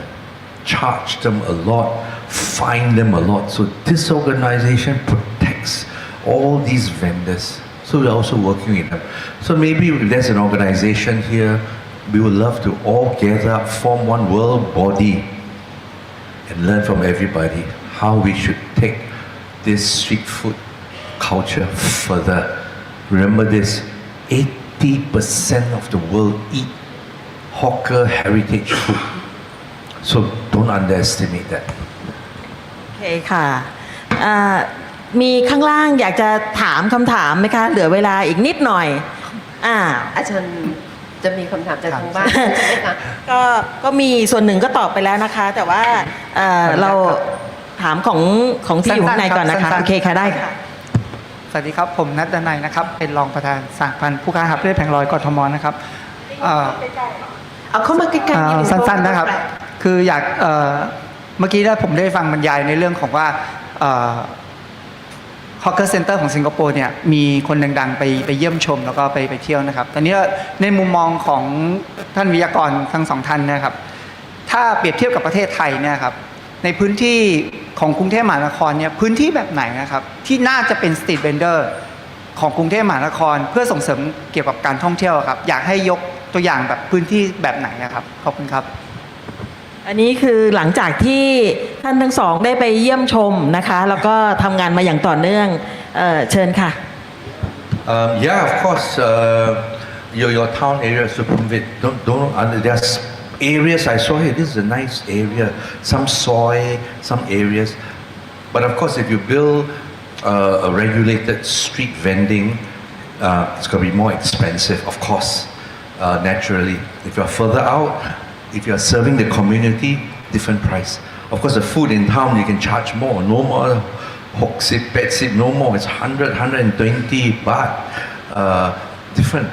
Tourists will afford it. Tourists like it. Locals, I'm sure they can go to a soy somewhere and they eat something simple. So you got to zone the areas. There are a lot of areas I saw with a lot of potentials. Some quiet street can be turned into a food street that operates only at night, or and so on. Yeah. So you got to, like I said, sit down, think and talk. อาจารย์ไลค่ะ Yeah, I think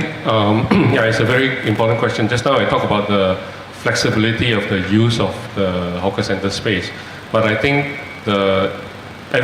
every place has different quality, right? Some places will be like residential area, right? Some places will be in the middle of town, right? Some places will be near school, right? Public facilities. So each has different characteristic. So I think when we think about regulations for the hawker, they should be flexible as well, because not every place is different, right? So for example, yesterday we went to the slightly rural area, right? So the rural area can have a different way of operating, right? And maybe different rental. But I think the important thing is to have negotiation between people who control the hawker center and also people who are actually the hawkers and the users and so on and so forth. So I think with negotiation and also working out, right, what kind of rental, what kind of charges, and it's probably from the administration point of view, it's actually very difficult to have different kind of regulation. But I think when we have a good society, I think we need to have different types of regulation, not just one regulation for everybody. So if you are in a residential area, right, maybe the rental is like this, right? Then or the way that the working hours and all that, right? So the regulations can also be flexible, not just the way that we use the spaces. Yeah. โอเคค่ะขอบคุณค่ะน่าจะได้นะพี่หมีเนาะค่ะทีนี้ก็คือเหลือเวลานิดหน่อยนะคะก็จะมีคำถามจากทางบ้านค่ะที่คิดว่าน่าจะมีความสำคัญนะคะยังมีอีกท่านหนึ่งเชิญค่ะเชิญค่ะอันนี้ให้แนะนำตัวด้วยนะคะผมพงศรและทองลีนะครับก็เป็นผู้สนใจเข้ามาฟังเรื่องหาบเล่แผงลอยก็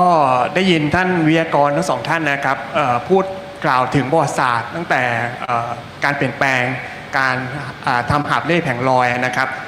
ในตอนแรกเนี่ยก็พูดถึงเกี่ยวกับการจัดการนะครับเรื่องสิ่งแวดล้อมแล้วก็สุขอนามัยใช่ไหมครับแล้วต่อมาเนี่ยก็เน้นความสำคัญไปเกี่ยวกับพวกไฮยีนของอาหารที่มาของอาหารนะครับแล้วก็สถานที่ที่มีความสะอาดทีนี้ก็เลยอยากสอบถามเรื่องนี้ว่าถ้าคิดว่ามันเป็นปัจจัยนะครับจะสอบถามว่าปัจจัยในเรื่องนี้อยู่ในอันดับที่เท่าไหร่ของการทำหาบเล่แผงลอยนะครับแล้วก็ปัจจัยในเรื่องนี้สำคัญอย่างไรนะครับกับการที่จะคงอยู่ของหาบเล่แผงลอยนะครับขอบคุณครับ Anyone is about the hygiene management of street vendors and your talat, your street markets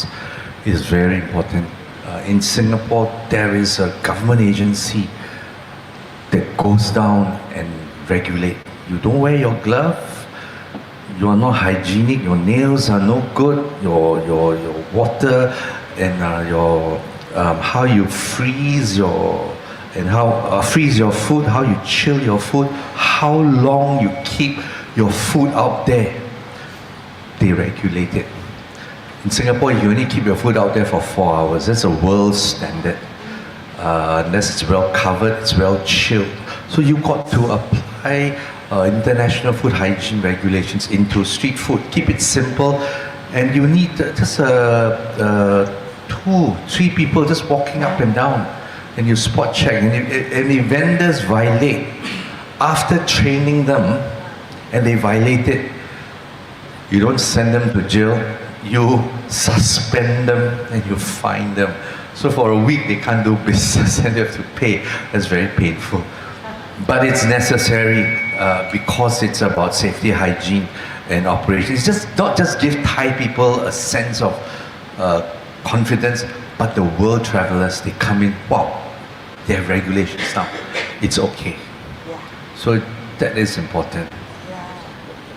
Yeah, when I was young in the market, you know, the public market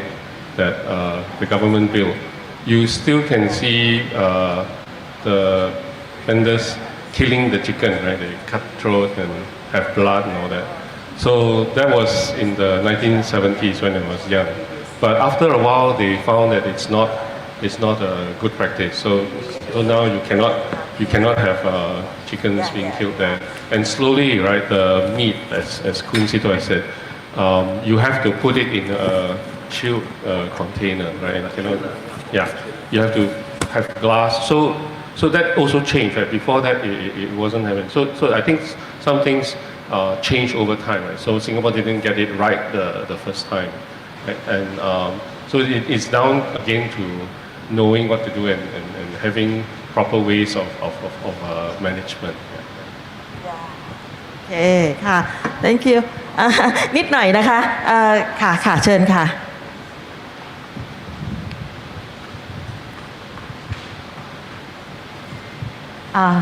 เมนะคะเป็นคณะกรรมการสหพันธ์นะคะอยากถามว่าจากที่สองท่านไปเดินทั้งเดินด้วยนั่งรถด้วยเนาะมันก็แทบจะรอบเมืองเลยชั้นนอกชั้นในเลยค่ะอยากจะถามว่าพอมองแล้วเนี่ยประเทศไทยเนี่ยมันจะมีฮอกเกอร์เซ็นเตอร์ได้จริงๆไหมคะแต่มองจากผังเมืองมองจากเมืองอะไรเงี้ยค่ะขอบคุณค่ะเน่คำถามนี้พี่เดี๋ยวพี่จะให้เขาปิดท้ายอยู่แล้วนะคะเป็นคำถามที่สำคัญอยากจะให้ทางพี่กทบมีอะไรถามไหมคะนิดหน่อยไหมคะหรือว่าจะเชิญท่านต่อไปคุยที่กทมครับก็ขออนุญาตนะครับผมวิรัตสายแววนะครับผอ.ส่วนตรวจและบังคับการ1สำนักเทศกิจนะครับก็วันนี้ขอบคุณครับที่ทางผู้จัดได้เชิญทางกรุงเทพมหานครมาร่วมรับฟังด้วยนะครับก็จริงๆแล้วเรื่องฮอกเกอร์เซ็นเตอร์ของสิงคโปร์เนี่ยผมเองในฐานะที่รับผิดชอบเรื่องนี้อยู่ก็มีการศึกษาในเรื่องนี้อยู่เหมือนกันนะครับก็เป็นไปตามที่ท่านวิทยากรทั้งสองท่านได้นำเสนอในวันนี้แหละครับซึ่งก็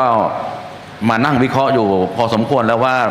ด้วยบริบทต่างๆของเรากับสิงคโปร์เนี่ยมันก็มีความแตกต่างกันความเหมือนกันก็มีนะครับฮอกเกอร์เซ็นเตอร์ของสิงคโปร์เนี่ยส่วนมากจะขายเป็นศูนย์อาหารใช่ไหมครับแต่เรากลับมามองในบริบทของทางเท้าของบ้านเราเนี่ยถามว่ามันมีอาหารอย่างเดียวไหมมันก็ไม่ใช่นะครับจริงๆผมมองนะเมื่อกี้ผมฟังท่านพูดแต่ผมมองว่า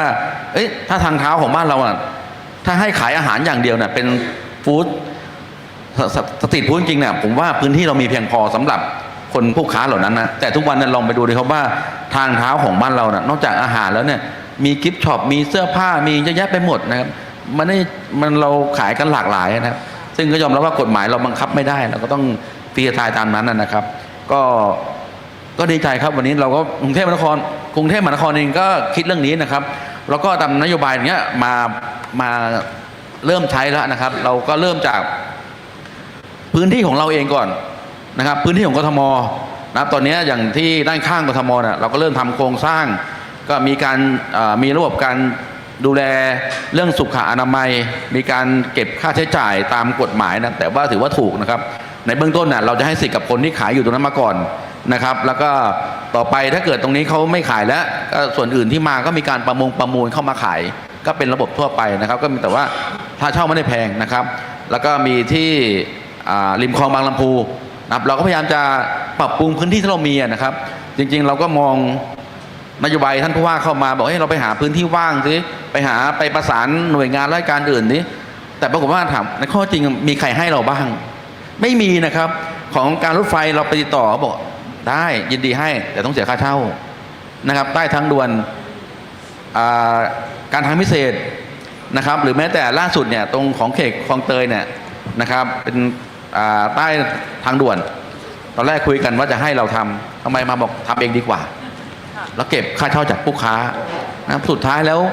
กทมเราเองก็ทำอะไรไม่ได้มากนะครับแต่เราอยากจะทำนะครับตอนนี้ก็เริ่มที่บอกว่าที่ท่านวิทยากรไปดูเมื่อวานที่ตลาดภูเนี่ยตรงนั้นน่ะอาจจะเป็นในส่วนของสำนักงานตลาดเขาก็ทำสวยได้ดูดีนะครับอีกฝั่งหนึ่งข้างๆกันอันนั้นเป็นของสำนักเขตก็พยายามจะเริ่มทำให้มันดีขึ้นนะครับก็ตรงนี้นะครับถามว่าเราเริ่มทำแล้วมา2 ที่ 3 ที่นะครับแล้วก็ที่สวนลุมอันนี้ก็ได้งบประมาณแล้วนะครับจะมีทำโครงสร้างทำให้มีสุขลักษณะผู้ค้าเข้าไปขาย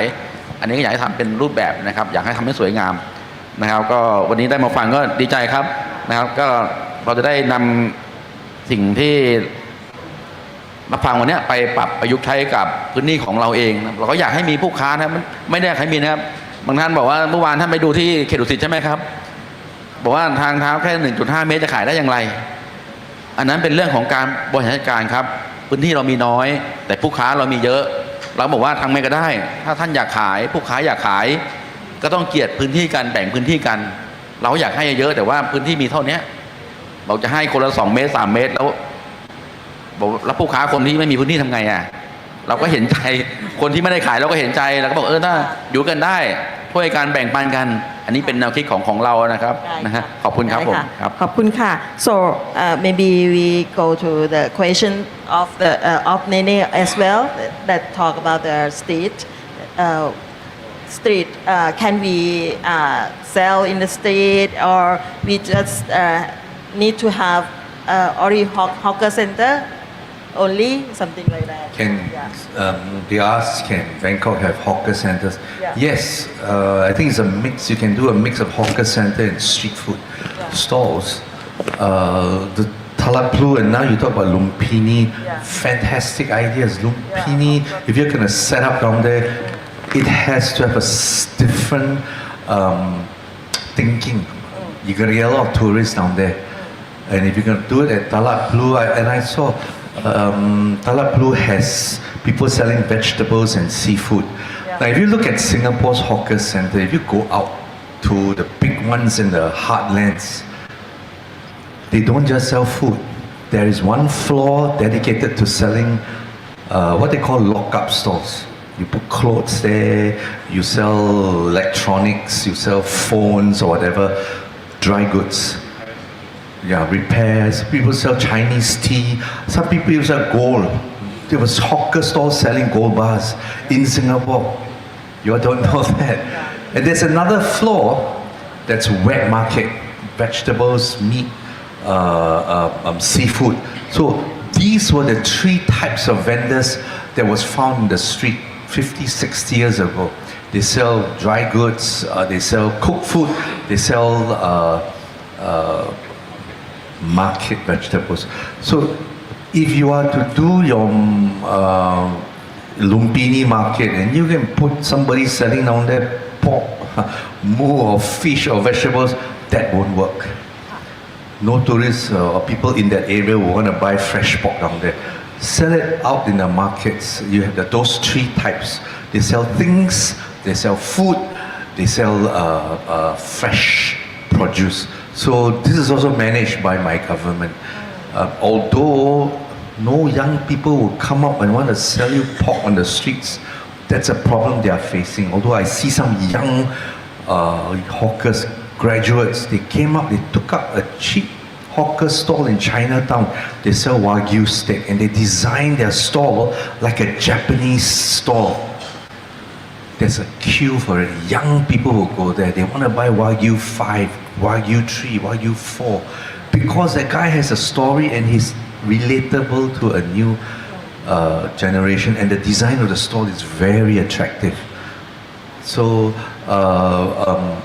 all these regulations, yeah, I understand space concern about that 5 foot. But here's what I want to say. I don't think you can bring all the 200,000 back. It's quite impossible because you have already destroyed it over, or I wouldn't say destroyed, managed this over 20, 30 years. I think you should look at new spaces. And with the new spaces that you put, you should get the community, please promote that place. Video it, YouTube, TikTok, and then tourists will go. Make it easy for them. I tap onto a map, I go. You know, so it can be saved. Yeah, just 2 points. I think there is a difference between a food court and a hawker center. So in the case of Singapore, the most recent one is more like a food court, which actually is still not really working, right? What are the more successful ones are what I showed, the phase 2 and phase 3, right? And those are like utilitarian, right? So it's mainly just a shell, right? It doesn't have to look like, shiny and, very good building materials, but it works. It can be used for many, many years. And those are the ones that I think are most successful in the case of Singapore's hawker culture history. But also I think that's the one that I think I would say that, that is a good model to look at rather than the phase 4 food courts. The second point I want to say is that Singapore already took so many years to arrive at this, and a lot of times it is not easy. And I think the more important thing is that different groups of people are willing to come together to think about what is the best for the situation, and if there is a common goal, right, to keep Bangkok's street food culture, then we can work towards that goal. But how do we come together? The more important thing is how people do come together, and it's not an easy thing, right? Thank you.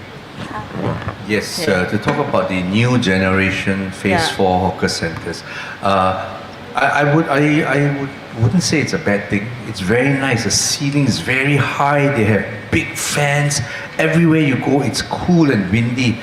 It doesn't cost a lot for the government to put these kind of things. They have escalators because the newer generation wants something more comfortable. They cannot afford food courts, but they can afford hawker centers, which feels like a food court. And it's still cheap. So they are not food court because we cannot afford to put them on the street. So the government has done these hawker centers 50 years ago. It's a different situation here in Bangkok. And the other thing is, like I said, in the end, in the course of doing all this, you preserve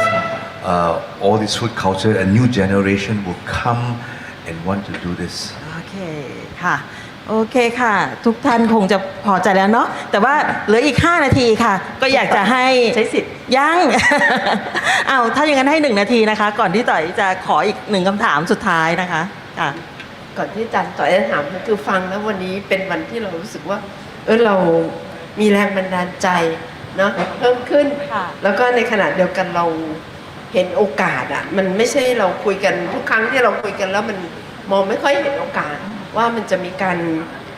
พัฒนาไปได้ยังไงแต่ว่าวันนี้เราเห็นโอกาสว่ามันจริงๆแล้วมันมีทางออกอีกเยอะเพียงแต่ว่าเราต้องนั่งลงและคุยกันนะคะคือตอนนี้เราอยู่กันคนละขั้วไปไหมระหว่างภาครัฐข้าวก่อนค่ะภาคประชาชนนะคะว่า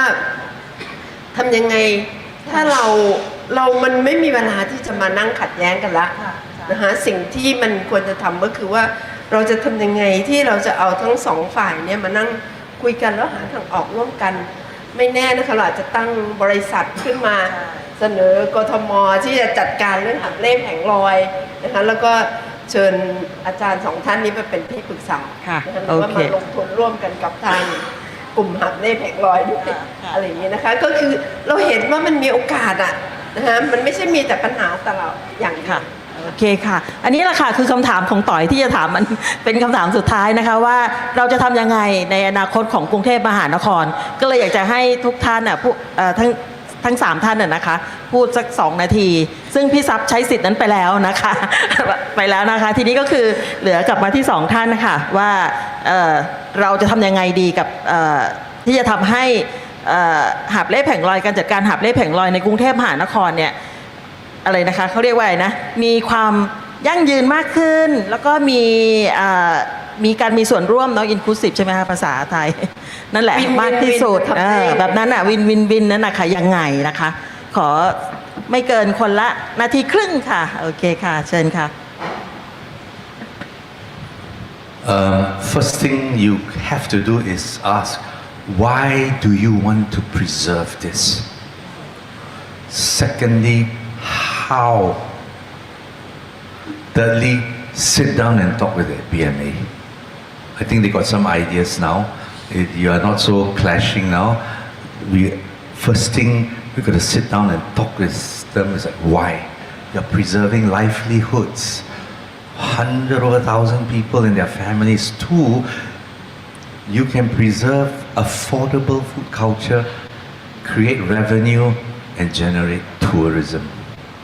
From there, you talk about all the details, then just hygiene, operation, brands, and all that management and all that. All this can be solved. We have done it before. Yeah, I think it's a good opportunity to have different